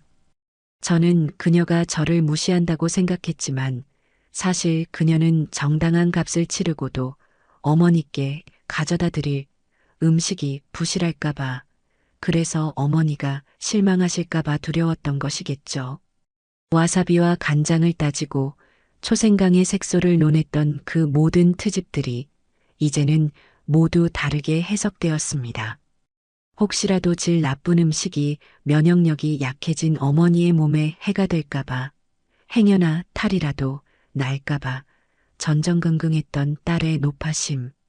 제가 비열하게 빛 독촉 연기를 펼쳤을 때 그녀가 보였던 싸늘한 무관심은 타인에 대한 냉대가 아니었습니다. 매일같이 진짜 사체보다 더 무서운 병원비 청구서와 싸우는 그녀에게 제 어설픈 연기 따위는 그저 한가로운 투정으로, 배부른 자의 기만으로 보였을 뿐이었을 겁니다. 내가 무슨 짓을 한 거지, 대체 내가 무슨 짓을. 저는 핸들에 얼굴을 묻은 채 짐승처럼 신음했습니다. 제 아들을 지킨다는 오만한 명분 아래 저는 한 인간의 존엄성을 무참히 짓밟았습니다. 세상에서 가장 고귀하고 강인한 사랑을 제멋대로 시험하고 그녀의 가장 깊은 상처에 소금을 뿌렸습니다. 저는 회장이 아니었습니다. 아버지는 더더욱 아니었죠. 저는 그저 제 부와 권력에 취해 한없이 오만했던 늙은이에 불과했습니다. 얼마나 지났을까 경태에게서 전화가 걸려왔습니다. 병원 근처에 거의 다 도착했다는 말이었습니다. 저는 그제야 정신을 차렸습니다. 이대로는 안 됩니다. 이 모든 오해와 잘못이 시작된 그곳에서 모든 것을 제 입으로 고백하고 용서를 빌어야 했습니다. 경태야, 오던 길 멈추고 내가 다시 보내주는 주소로 와주렴. 아주 중요한 곳이다. 저는 떨리는 손으로 내비게이션에 제 횟집 주소를 찍어 아들에게 전송했습니다. 그리고 비틀거리며 차에서 내려 박소연의 지갑을 품에 안고 다시 병원 안으로 들어갔습니다. 그녀를 마주할 용기는 없었지만 이 지갑만큼은 돌려주어야 했습니다. 병동 입구의 간호사 스테이션에 다가가 최대한 몸을 낮추고 간호사에게 지갑을 내밀었습니다. 저 박소연 씨 보호자분 물건인데 제가 주었습니다. 대신 좀 전해주시겠습니까? 간호사는 저를 이상한 눈초리로 쳐다보았지만 이내 고개를 끄덕였습니다. 저는 그대로 도망치듯 병원을 빠져나왔습니다. 그리고 모든 것이 시작된 그곳, 저의 어리석은 연극 무대였던 허름한 횟집으로 차를 몰았습니다. 가게에 도착해 굳게 닫힌 문을 열자 서늘한 공기와 함께 비릿한 생선 냄새가 저를 맞았습니다. 불과 몇 시간 전 제가 박소연을 심판하기 위해 준비했던 그 무대, 최고급 연어회는 그녀가 가져갔지만 그 흔적과 제 오만함의 잔해들은 가게 곳곳에 그대로 남아 있었습니다. 저는 의자에 주저앉아 얼마 전 제가 직접 설치했던 초소형 카메라를 떠올렸습니다. 모든 것을 녹화하고 있었을 그 카메라. 저는 사다리를 밟고 올라가 환풍구 안에서 조심스럽게 카메라를 꺼냈습니다. 그리고 제 휴대폰과 연결했죠. 화면 속에는 지난 몇 달간의 기록이 고스란히 담겨 있었습니다. 저는 처음부터 영상을 돌려보기 시작했습니다. 노숙인이 들어왔을 때 제가 그를 쫓아내려 하자 저를 막아서던 박소연의 모습, 저는 그때 그녀가 위선을 떤다고 생각했습니다. 하지만 다시 본 영상 속 그녀의 표정은 달랐습니다. 그것은 위선자의 계산된 표정이 아니었습니다. 자신처럼 세상의 끝에 내몰린 다른 존재에 대한 깊은 연민과 공감이 스치듯 지나가는 고단하고 지친 사람의 얼굴이었습니다. 아이가 아이스크림을 떨어뜨리고 울 때의 영상도 다시 보았습니다. 망설임 없이 편의점으로 달려가 아이스크림을 사주던 그녀의 모습, 애들은 다 울면서 크는 거죠라며 퉁명스럽게 말하던 그 목소리. 저는 이제 그 말의 진짜 의미를 알 것 같았습니다. 그것은 퉁명스러움이 아니라 나도 그렇게 울면서 커왔단다라는 그녀 자신에게, 그리고 세상의 모든 약한 존재들에게 보내는 위로이자 독백이었을 겁니다. 저는 영상을 보며 소리 없이 눈물을 흘렸습니다. 그녀는 꾸준히 일관되게 자신의 선함을 드러내 보였습니다. 하지만 저는 제 편견과 오만이라는 색안경을 끼고 그 모든 신호를 애써 무시하고 외면했던 겁니다. 저는 카메라를 끄고 어둠이 내린 가게 안에 홀로 앉아 제 아들 경태를 기다렸습니다. 이제 곧 제 인생에서 가장 치욕스럽고 가장 고통스러운 고백의 시간이 다가오고 있었습니다. 제 아들에게 제가 얼마나 어리석고 잔인한 아버지였는지를 전부 털어놓아야만 했습니다. 얼마나 지났을까 가게 앞에 고급 세단 한 대가 멈춰서는 소리가 들렸습니다. 곧이어 어리둥절한 표정의 경태가 낡은 횟집 문을 열고 안으로 들어섰습니다.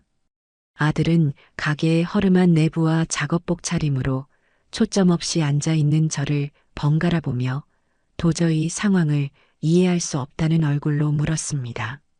아버지, 여기가 어쩐 일이세요? 여긴 소연 씨가 말했던 그 횟집인데 아버지가 왜 이런 모습으로 여기에? 저는 차마 아들의 얼굴을 마주 볼 수가 없어서 고개를 푹 숙인 채 입을 열었습니다. 목소리가 형편없이 떨리고 갈라져 나왔습니다. 앉거라, 경태야. 내가 너에게 아주 긴 이야기를 해주어야겠다. 내 평생의 가장 큰 잘못에 대한 이야기다. 경태는 제 심상치 않은 분위기에 아무 말 없이 맞은편 의자에 앉았습니다. 저는 어디서부터 어떻게 말을 시작해야 할지 몰라 한참을 망설였습니다. 그리고 마침내 제 모든 치부를 드러내기로 결심하고 입을 열었죠. 사실 이 가게 주인 나다. 네, 아버지, 그게 무슨. 처음부터 내가 너를 속였다. 나는 박소연이라는 여자를 믿을 수가 없었다. 너는 너무 순진하고 세상에는 너의 그 순진함을 이용하려는 사람들로 가득하니까. 그래서 내 눈으로 직접 확인하고 싶었다. 내 아들의 여자가 과연 어떤 사람인지. 저는 모든 것을 털어놓았습니다. 박소연을 시험하기 위해 일부러 이 허름한 횟집을 차린 이야기, 가난하고 불친절한 주인 행세를 하며 그녀를 자극했던 일들, 그녀의 모든 행동을 색안경을 끼고 바라보며 그녀가 속물이라고 단정지었던 과정, 심지어 그녀의 뒤를 밟기 위해 흥신소까지 고용했던 파렴치한 제 행동까지.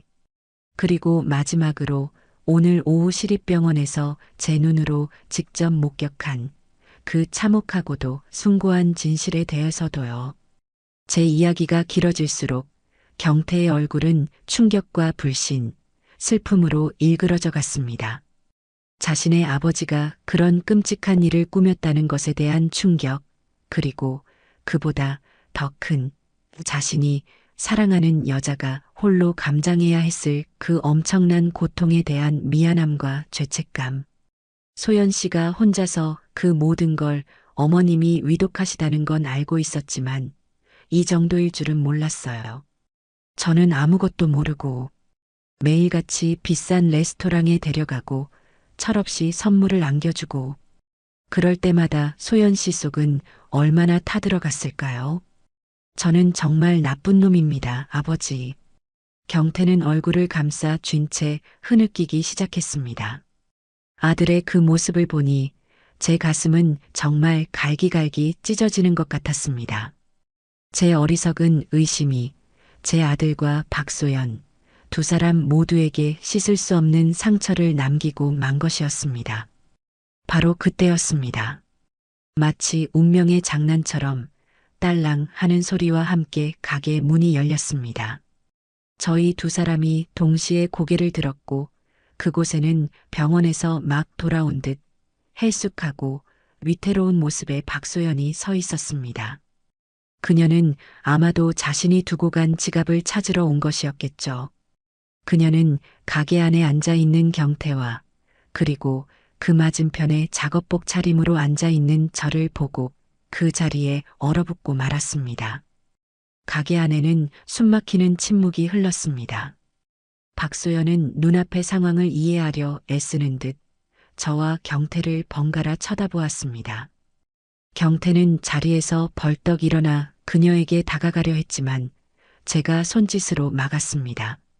이 매듭은 제가 직접 풀어야만 했습니다. 저는 자리에서 일어나 박소연에게로 천천히 걸어갔습니다. 그리고 그녀의 몇 걸음 앞에서 저는 제 평생 단 한 번도 누구에게 해본 적 없던 행동을 했습니다.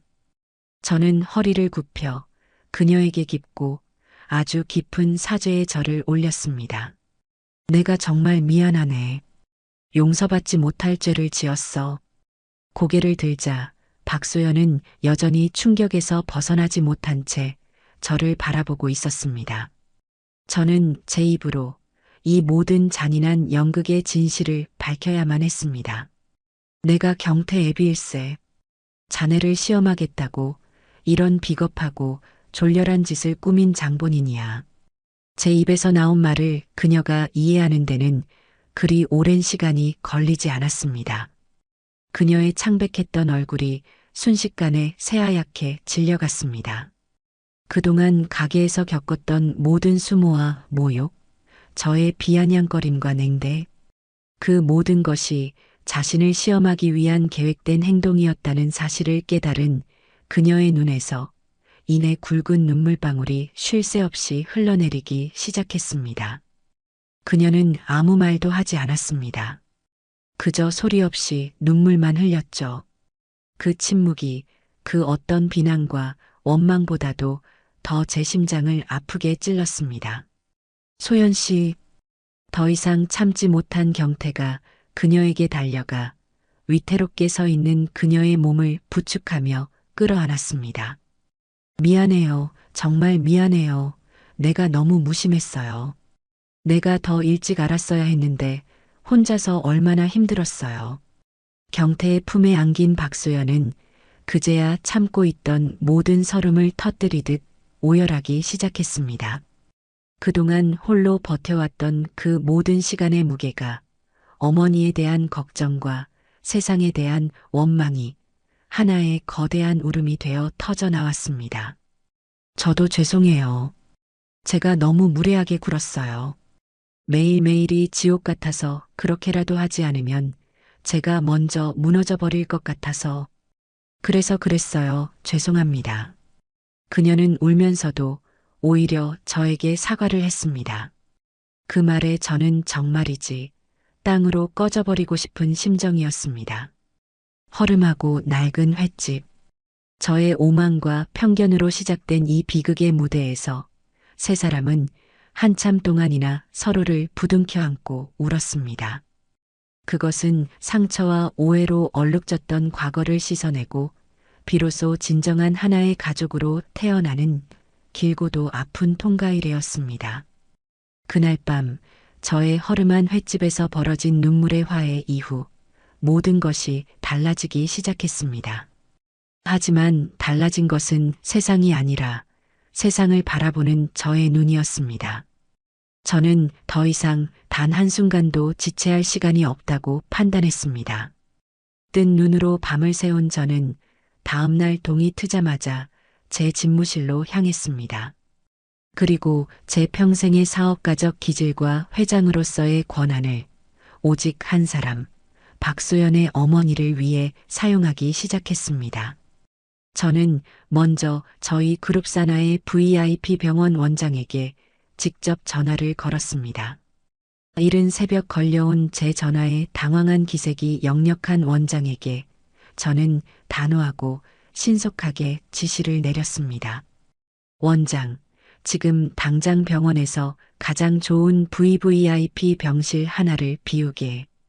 우리나라 최고의 암 전문의들로 구성된 전담 의료팀도 즉시 소집하고 2시간 안에 내가 보내주는 주소로 국내 최고의 장비가 갖춰진 특수 앰뷸런스와 의료진을 보내.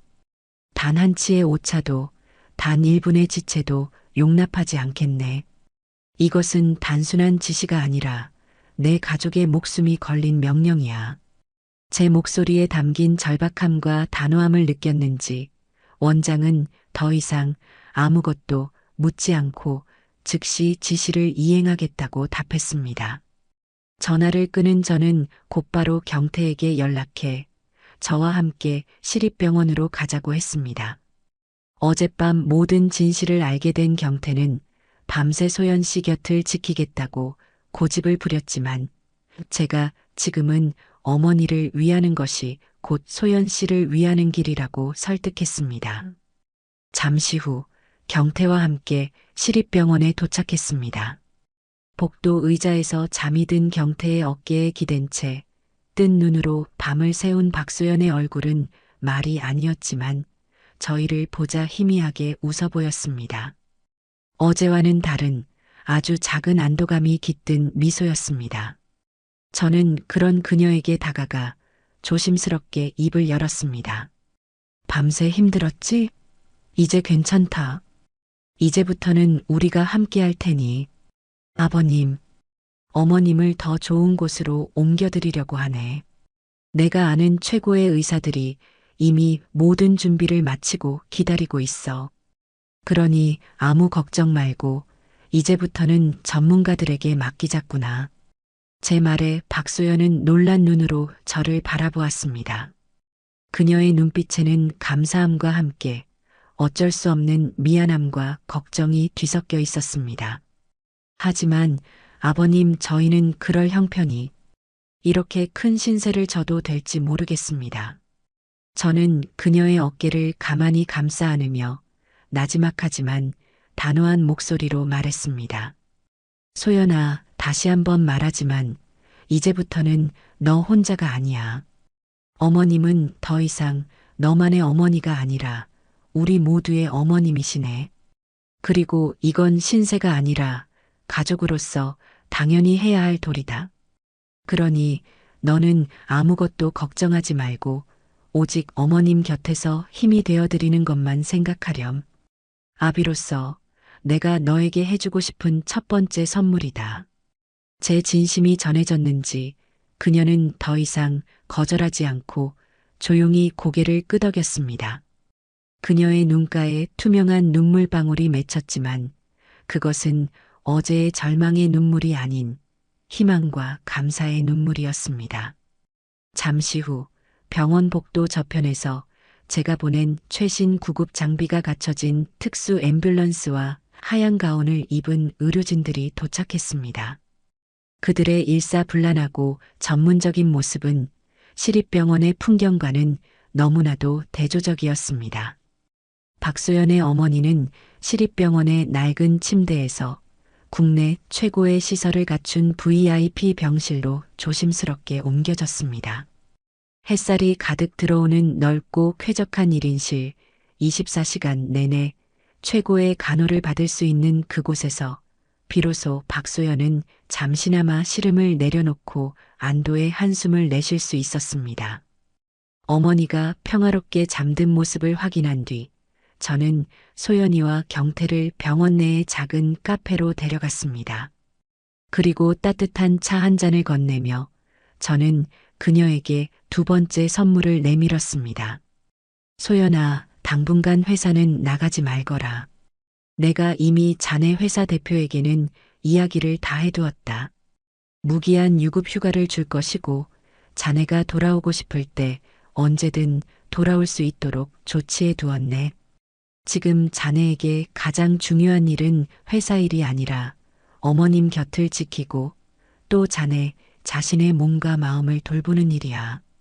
그녀는 아무 말 없이 그저 고개만 숙인 채 어깨를 들썩이며 울었습니다. 경태는 그런 그녀의 등을 말없이 쓸어주었죠. 그 모습을 보며 저는 비로소 제가 아비로서 해야 할 일이 무엇인지를 깨닫고 있었습니다. 며칠 뒤 저는 홀로 횟집을 찾았습니다. 그곳은 제 어리석음의 상징이자 동시에 소중한 진실을 깨닫게 해준 곳이었지만 이제는 과거의 상징으로 남겨둘 때였습니다. 가게 안의 낡은 집기들을 정리하고 마지막으로 수조를 깨끗하게 비웠습니다. 모든 정리를 마친 뒤 저는 마지막으로 수산시장을 찾았습니다. 그리고 제 모든 정성을 다해 마지막 연어회 한 접시를 떴습니다. 지난번처럼 과실을 위한 금가루 따위는 뿌리지 않았습니다. 오직 신선한 연어와 제 진심만을 담아냈죠. 저는 그 연어회를 들고 경태와 함께 병원을 찾았습니다. 다행히 집중적인 치료 덕분에 박소연의 어머니는 의식을 되찾고 조금씩 기력을 회복하고 계셨습니다. 아직 말씀은 힘드셨지만 저희를 알아보시고는 희미하게 미소를 지어 보이셨죠. 저는 어머님의 침대 옆에 의자를 놓고 앉아 제 손으로 직접 연어회 한 점을 어머님의 입가에 가져다 드렸습니다. 어머님, 접니다.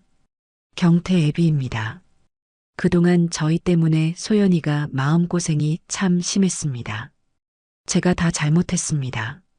앞으로는 제가 저희가 소연이와 어머님의 든든한 버팀목이 되어드리겠습니다. 그러니 어머님께서도 어서 기운 차리시고 저희 아이들 결혼하는 모습도 보셔야지요. 따님은 제가 책임지고 세상에서 가장 행복한 여자로 만들어주겠습니다. 제 진심 어린 약속에 어머님의 눈가에 조용히 눈물이 흘러내렸습니다. 그리고 제 손을 힘겹게 붙잡아 주셨죠.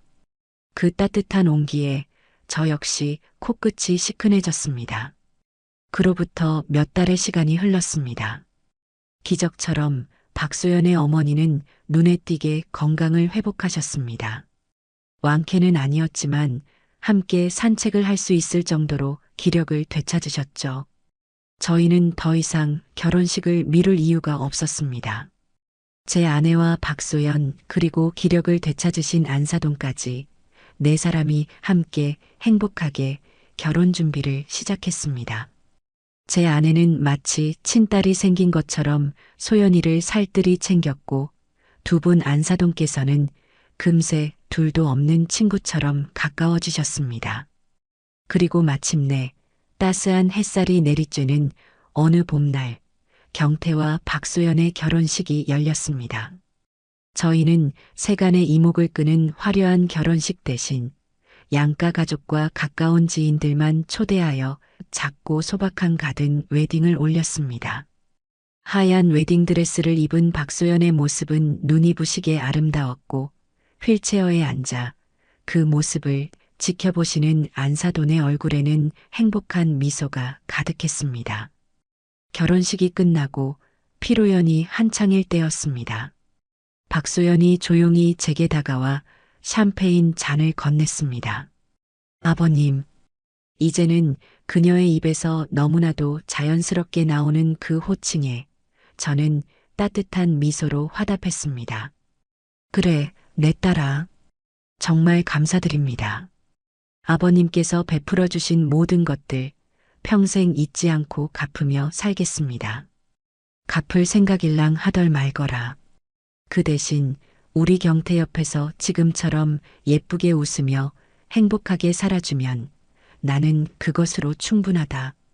제 말에 그녀는 잠시 눈시울이 붉어지는 듯 하더니 이내 환하게 웃으며 제게 작은 목소리로 속삭였습니다. 사실은요, 아버님.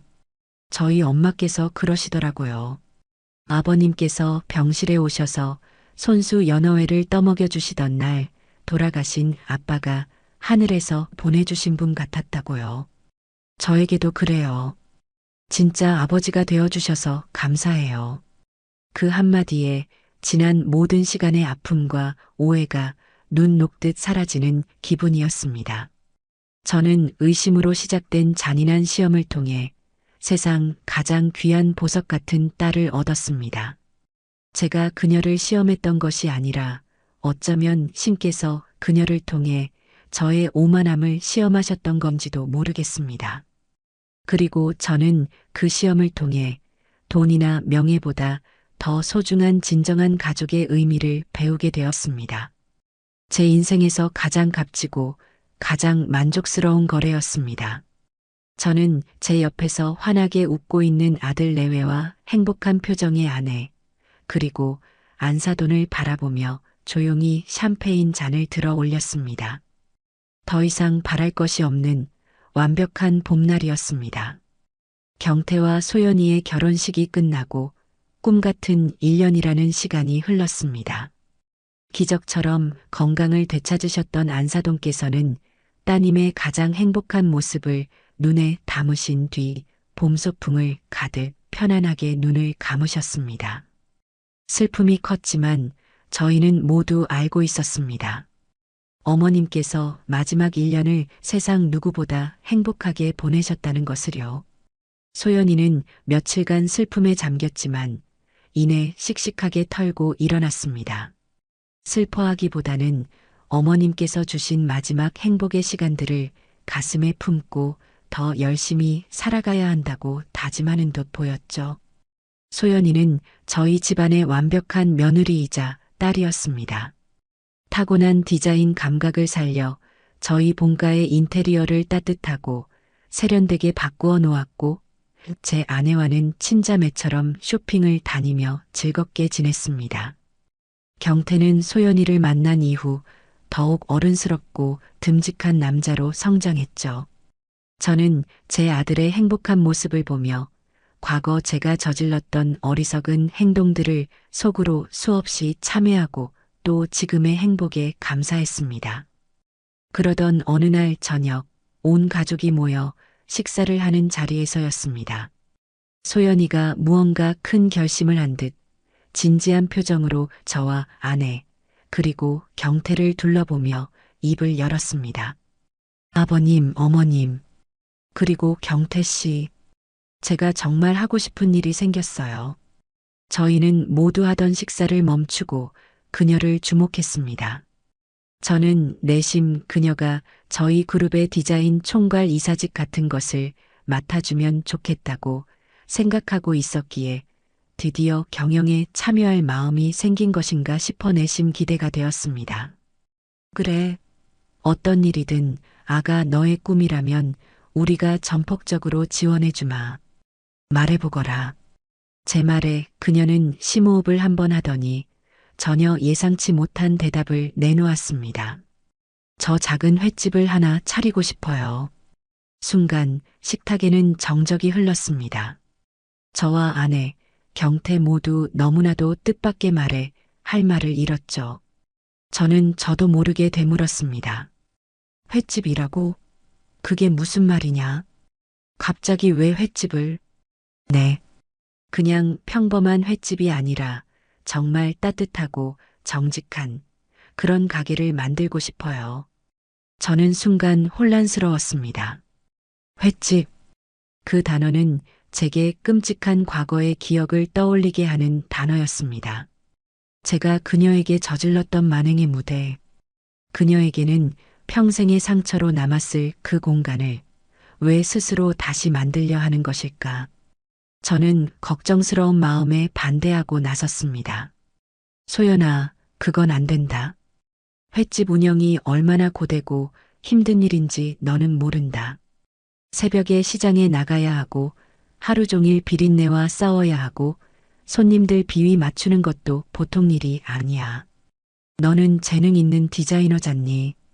우리 그룹에서 너의 재능을 마음껏 펼칠 수 있도록 내가 모든 지원을 해줄 수 있다. 왜 굳이 그런 험한 일을? 제 말은 진심이었습니다. 제 딸 같은 며느리가 고생길을 걷겠다고 하니 아버지로서 덜컥 겁이 났던 겁니다. 하지만 제 걱정스러운 시선에도 소연이의 눈빛은 그 어느 때보다 단단하고 확고했습니다. 아버님, 저를 걱정하시는 마음 누구보다 잘 알아요. 정말 감사드려요. 하지만 이건 그냥 충동적인 결정이 아니에요. 오랫동안 생각해왔어요. 그녀는 차분하게 자신의 계획을 설명하기 시작했습니다. 제가 과거에 아버님의 가게를 드나들었던 건 아시다시피 저희 엄마 때문이었어요. 아무것도 드시지 못하던 엄마가 유일하게 드시던 음식. 그때 그 연어의 한 접시는 저와 엄마에게 단순한 음식이 아니라 생명을 이어주는 끈이자 희망이었어요. 저는 그때 깨달았어요. 정성이 담긴 음식 한 접시가 한 사람의 인생에 얼마나 큰 위로가 될 수 있는지를요. 그녀의 목소리가 살짝 떨렸지만 이내 더욱 단단해졌습니다. 저는 그런 가게를 만들고 싶어요. 저처럼 절박한 사람이 아니더라도 지치고 힘든 하루를 보낸 사람들이 찾아와서 맛있는 음식 한 접시에 위로를 받고 돌아갈 수 있는 그런 곳이요. 돌아가신 저희 엄마를 기리는 저만의 방법이기도 하고요. 제가 직접 가게를 디자인하고 메뉴 하나하나에 이야기를 담아서 세상에서 가장 따뜻한 공간을 만들고 싶어요. 이건 제게 일이 아니라 제 상처를 치유하고 새로운 희망을 만들어가는 과정이에요, 아버님. 그녀의 진심 어린 이야기에 식탁에 앉은 모두가 숙연해졌습니다. 제 아내는 이미 눈시울이 붉어져 있었고 경태는 자랑스러운 눈빛으로 아내의 손을 꽉 잡아주고 있었죠. 저는 더 이상 반대할 수가 없었습니다. 그녀는 과거의 상처에 주저앉는 대신 그 상처를 딛고 일어나 더 큰 사랑을 피워내려 하고 있었습니다. 제가 감히 막을 수 있는 꿈이 아니었습니다. 알겠다.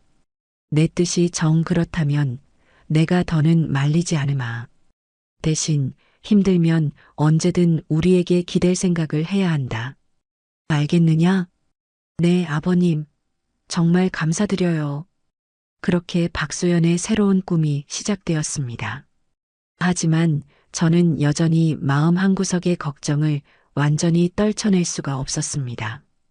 그녀의 뜻은 숭고했지만 현실은 냉혹한 법이니까요.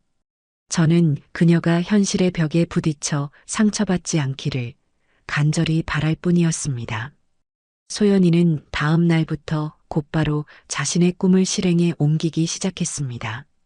그녀는 저희의 경제적 지원을 정중히 거절하고 자신이 그동안 모아온 돈과 퇴직금, 그리고 어머니가 남겨주신 약간의 유산을 합쳐 가게를 열겠다고 선언했습니다. 경태가 사업 자금을 대주겠다고 나섰지만 이건 온전히 나의 힘으로 이뤄내고 싶어. 당신은 내 옆에서 응원해 주는 것만으로도 충분해라며 남편의 도움까지 마다하더군요. 저는 그 당찬 모습이 대견하면서도 한편으로는 불안한 마음을 감출 수가 없었습니다. 그녀는 낮에는 건축사무소의 친구와 함께 가게 자리를 보러 다니고 밤에는 거실에 커다란 설계도를 펼쳐놓고 가게 인테리어를 구상했습니다. 그녀의 얼굴에는 피곤한 기색이 역력했지만 눈은 그 어느 때보다 반짝이고 있었습니다. 하지만 현실의 벽은 생각보다 높았습니다. 그녀의 소박한 예산으로는 마음에 드는 가게 자리를 구하기가 하늘의 별 따기였고 무엇보다 그녀의 따뜻한 비전을 함께 실현해줄 실력 있고 정직한 주방장을 구하는 것이 가장 큰 문제였습니다. 요즘 실력 있는 셰프들은 전부 비싼 오마카세 식당으로만 가려고 해서요. 제 작은 가게의 철학에 공감해주는 분을 찾기가 너무 힘드네요. 밤늦게 지쳐서 돌아온 소연이가 힘없이 푸념하는 모습을 지켜보며 제 마음은 타들어가는 것 같았습니다. 제가 나서서 도와주겠다고 몇 번이나 말했지만 그녀는 그때마다 고개를 저으며 자신의 힘으로 해내겠다고 고집을 부렸죠. 저는 그녀의 독립심과 의지를 존중해주고 싶었지만 아비의 마음이라는 것이 어디 그렇습니까? 딸 같은 녀석이 고생하는 모습을 뻔히 지켜보고만 있을 수는 없는 노릇이었습니다. 그래서 저는 결심했습니다. 과거에 그녀를 몰래 시험했던 것처럼 이번에는 그녀를 몰래 도와주기로요. 그녀의 자존심을 지켜주면서 그녀의 꿈이 현실의 벽 앞에서 좌절하지 않도록 저는 그녀만의 키다리 아저씨가 되어주기로 마음먹었습니다. 저는 먼저 제 비서실을 통해 은퇴한 요리장인들의 명단을 샅샅이 뒤졌습니다. 그리고 한 사람의 이름 앞에서 멈췄죠. 최인성. 한때 국내 최고의 일식 장인으로 이름을 날렸으나 요리에 마음이 담겨야 한다는 자신의 철학을 지키기 위해 화려한 호텔 주방을 박차고 나와 지금은 작은 시골 마을에서 낚시를 하며 소일하고 있다는 전설적인 인물이었습니다. 저는 그 길로 직접 차를 몰아 최인성 장인이 살고 있는 시골 마을로 향했습니다. 초라한 낚시터에서 만난 그는 과연 명성대로 대쪽 같은 성품의 소유자였습니다. 제가 아무리 거액의 돈을 제시해도 그는 더 이상 칼을 잡을 생각이 없다며 고개를 저었죠. 포기하려던 순간 저는 마지막 카드를 꺼내 들었습니다. 선생님, 돈 때문이 아닙니다. 제 며느리 될 아이의 이야기를 한번 들어주시겠습니까? 저는 그에게 박소연의 모든 이야기를 들려주었습니다. 아픈 어머니를 위해 3일에 한 번씩 연어회를 사날랐던 딸의 이야기, 그리고 그 아픔을 딛고 세상에서 가장 따뜻한 가게를 열고 싶어 하는 그녀의 꿈에 대해서요. 제 이야기가 끝나자 굳은 표정으로 듣고만 있던 최인성 장인의 눈빛이 미세하게 흔들렸습니다. 그 아이 한번 만나나 보십시다. 며칠 뒤 저는 소연이에게 지인이 추천해 준 분이라며 최인성 장인의 연락처를 슬쩍 건넸습니다. 소연이는 반신반의하며 그를 찾아갔고 두 사람은 마치 오래전부터 알고 지낸 사람처럼 서로의 철학에 깊이 공감했습니다. 최인성 장인은 소연이의 작은 가게에서 자신의 마지막 요리 인생을 불태우기로 그 자리에서 결정했습니다. 소연이는 세상을 다 가진 듯 기뻐하며 제게 전화를 걸어왔죠. 아버님, 정말 기적 같아요. 저는 그저 허허 웃으며 모르는 척 시치미를 뗐습니다. 주방장 문제가 해결되자 저는 다음 작전에 돌입했습니다. 저는 국내 최대의 수산물 유통업체 대표를 비밀리에 제 사무실로 불렀습니다. 자네, 앞으로 이 가게에 매일 아침 자네 회사에서 취급하는 가장 최상급의 식재료를 납품하게. 가격은 원가 그대로 받고, 그리고 절대 내가 시켰다는 말은 무덤까지 가져가야 하네.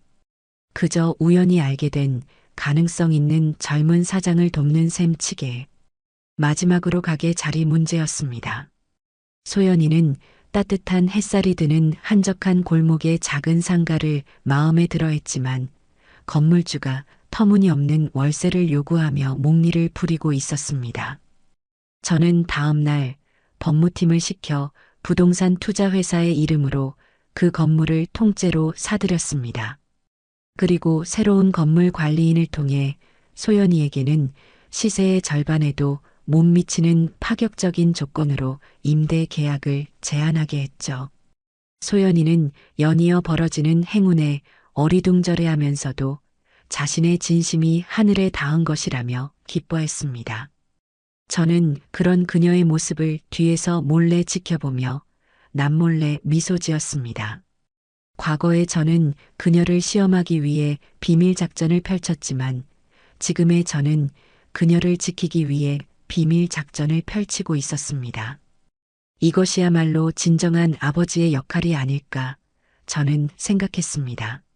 몇 달간의 준비 끝에 마침내 박소연의 꿈이 담긴 작은 가게가 문을 여는 날이 밝았습니다. 가게의 이름은 소연의 식탁이었습니다. 그녀는 자신의 이름을 내거는 것이 곧 모든 음식에 자신의 진심을 담겠다는 약속과도 같다고 말했죠.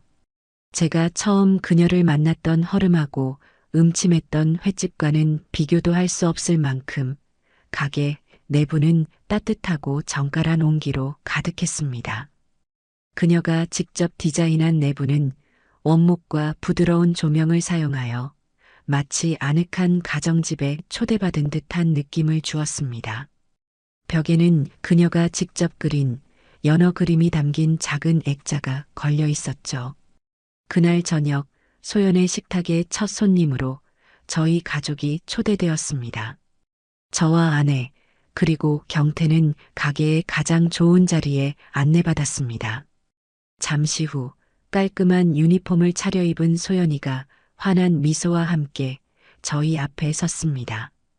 예전에 까칠하고 위태로워 보이던 모습은 온데간데 없고 자신의 꿈을 이룬 사람만이 가질 수 있는 자신감과 행복이 그녀의 얼굴에 가득했습니다. 아버님, 어머님, 그리고 제 남편. 세상에서 가장 소중한 저의 첫 손님들을 위해 오늘 저희 가게의 첫 음식을 올립니다. 곧이어 최인성 장인이 직접 만든 요리들이 식탁 위에 펼쳐졌습니다. 그의 칼끝에서 탄생한 음식들은 단순한 회나 초밥이 아니었습니다. 하나하나에 장인의 오랜 연륜과 소연이의 따뜻한 마음이 담겨 있는 예술 작품과도 같았죠. 특히 제 앞에 놓인 연어회 한 접시는 제게 너무나도 많은 생각들을 하게 만들었습니다. 과거 제가 그녀의 인격을 시험하기 위해 성의 없이 내놓았던 그 연어회와 지금 제 딸이 된 그녀가 저를 위해 진심을 담아 내어놓은 이 연어회. 저는 말없이 연어회 한 점을 집어 입에 넣었습니다. 신선한 연어가 혀 위에서 부드럽게 녹아내리며 말로는 표현할 수 없는 깊은 감동이 밀려왔습니다. 맛있구나. 정말 내가 평생 먹어본 음식 중에 최고다. 제 칭찬에 소연이는 아이처럼 기뻐했습니다. 그날 저희는 음식 맛에 감탄하고 서로의 얼굴에 가득한 행복에 취하며 그 어느 때보다 따뜻한 저녁 식사를 즐겼습니다.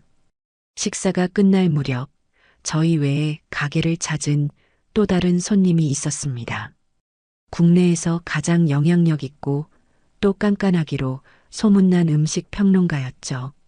그는 우연히 길을 지나다 가게의 분위기가 마음에 들어왔다고 했습니다. 그는 최인성 장인을 단번에 알아보고는 놀라움을 금치 못했습니다. 아니, 최 장인께서 어찌 이런 누추한 곳에 대체 어떤 분이 장인님을 다시 칼 잡게 만드신 겁니까? 그의 질문에 주방에서 나온 최인성 장인은 대답 대신 잔을 들고 있던 저를 향해 가볍게 목례를 하며 미소를 지었습니다. 요리에 담긴 진심을 알아봐주는 아주 귀한 벗 한 분이 간곡히 청을 하셨다네. 한평생 딸의 사랑을 위해 헌신한 어머니의 이야기와 그 딸이 세상에 내놓고 싶어 하는 위로 한 접시의 가치를 말이야. 그 말에 모든 상황을 눈치챈 소연이가 놀란 눈으로 저를 바라보았습니다. 그녀의 눈에는 혹시 아버님이? 라는 물음과 함께 미안함과 고마움이 뒤섞인 복잡한 감정이 담겨 있었습니다. 저는 그저 말없이 잔을 들어 화답하며 따뜻한 미소를 지어 보였습니다. 더 이상 비밀로 할 필요도 비밀로 할 수도 없는 완벽한 공범 관계가 탄생하는 순간이었습니다. 그날 이후 소연의 식탁은 평론가의 극찬과 함께 금세 도시에서 가장 예약하기 힘든 식당 중 하나가 되었습니다. 사람들은 단순히 음식 맛 때문만이 아니라 그곳에 가면 왠지 모를 위로를 받고 돌아온다며 가게를 찾았죠. 소연이는 가게가 유명해진 뒤에도 초심을 잃지 않고 매일같이 찾아오는 손님 한 사람 한 사람에게 진심을 담은 음식을 대접했습니다. 저는 이제 종종 그 가게의 단골 손님이 되곤 합니다. 구석자리에 앉아 행복하게 일하는 녀석의 모습을 지켜보는 것이 제 인생의 새로운 낙이 되었죠. 저는 한때 이 허름한 횟집이라는 무대 위에서 한 여자의 인생을 멋대로 재단하고 시험하려 했습니다.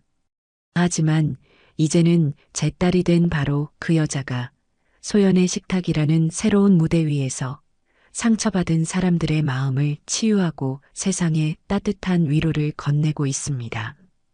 저는 깨달았어요. 제가 그녀를 시험했던 것이 아니라 어쩌면 신께서 그녀를 통해 저의 오만함을 시험하셨던 건지도 모르겠습니다. 그리고 저는 그 길고 아팠던 시험을 통해 돈이나 명예보다 더 소중한 진정한 가족의 의미를 배우게 되었습니다. 제 옆에서 환하게 웃고 있는 아들 내외와 행복한 표정의 아내, 그리고 하늘에서 저희를 지켜보고 계실 안사돈을 생각하며 저는 조용히 잔을 들어 올렸어요. 더 이상 바랄 것이 없는 완벽하고 충만한 인생입니다. 고요한 오후였습니다. 창가에 길게 늘어선 화초들의 마른 잎을 떼어주고 흙이 보송하게 마른 녀석들에게는 물을 흠뻑 주는 것이 요즘 제 소일거리 중 하나였어요. 평생을 식당 주방에서 기름 냄새와 사람들의 소음 속에서 살다가 얻은 이 고요함은 금쪽같이 귀한 것이었지요. 자식들이 모두 분가하고 10년 전 영감마저 먼저 세상을 뜨고 나니 이 넓은 2층 집에는 정적만이 가득했습니다. 어떤 이들은 외롭지 않냐고 물었지만 저는 단 한 번도 외롭다고 생각해 본 적이 없습니다. 시끄러운 것보다는 차라리 조용한 편이 훨씬 나았으니까요. 스스로의 힘으로 일군 이집과 작은 상가 건물, 그리고 누구에게도 아쉬운 소리 하지 않고 살 수 있을 만큼의 노후 자금. 그것들이 제게는 자식보다 남편보다 더 든든한 벗이었습니다. 그때였습니다. 평일 오후에는 좀처럼 울릴 일이 없는 현관 초인종이 요란하게 울렸습니다. 텔레비전 홈쇼핑 채널의 쇼호스트가 목청을 높이는 소리 외에는 어떤 소음도 없던 공간에 날카롭게 파고드는 소리였어요. 택배를 시킨 기억은 없는데 누구일까? 인터폰 화면을 켜자마자 제 미간이 절로 찌푸려졌습니다. 화면 속에는 어색한 미소를 매달고 서 있는 아들 백종민과 며느리 서미정의 얼굴이 가득 차 있었지요. 1년에 2번 명절에나 겨우 얼굴을 비추던 아이들이었습니다. 그것도 밥 한술 뜨기가 무섭게 일이 있다는 핑계를 대고 엉덩이를 떼기 바빴던 녀석들이었고요. 그런 애들이 무슨 일로 예고도 없이 여기까지 찾아왔을까? 좋은 예감은 들지 않았습니다. 어머니, 저 종민이에요. 미정이랑 같이 왔어요. 수화기 너머로 들려오는 아들의 목소리는 쓸데없이 밝았습니다. 저는 잠시 망설이다가 현관문을 열어주었습니다. 문이 열리자마자 며느리가 제 팔을 덥석 잡으며 과장된 목소리로 말했어요. 어머니, 저희 보고 싶으셨죠? 마침 근처에 볼 일이 있어서 어머니 생각나서 들렀어요.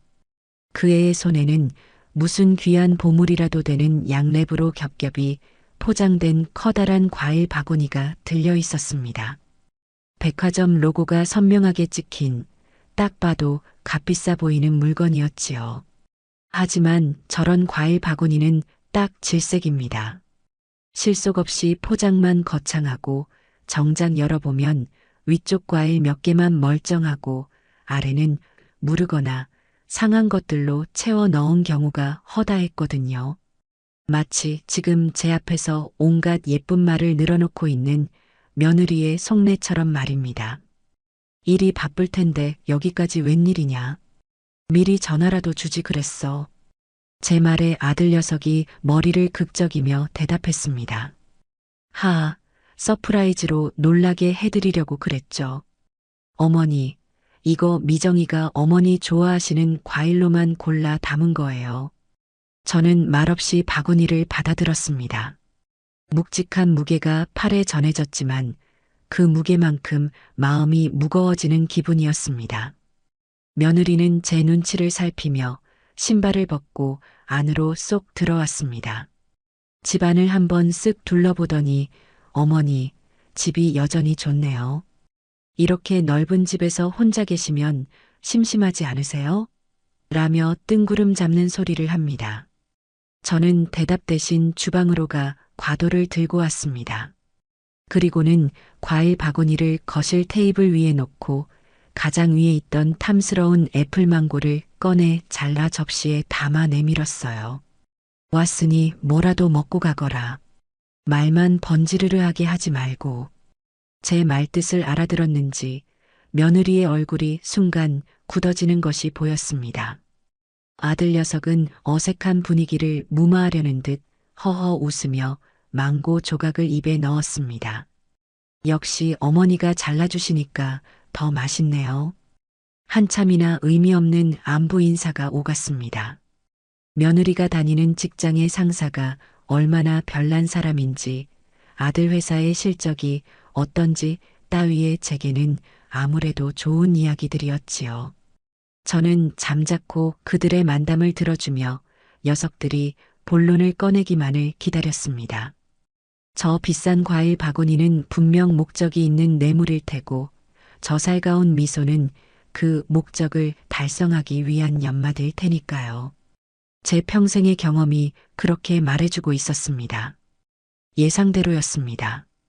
한참을 떠들던 며느리가 갑자기 무릎을 탁 치며 제게 몸을 기울였습니다. 어머니, 사실 저희가 오늘 온 건 다름이 아니고요. 어머니께 아주 좋은 제안을 하나 드리려고 왔어요. 드디어 올 것이 왔구나 싶었습니다. 저는 찻잔을 들어 올리며 아무것도 모른다는 표정으로 물었습니다. 좋은 제안? 그게 뭔데? 저희 올여름에 다 같이 휴가 가는 거 어떠세요? 정말 끝내주는 곳으로요.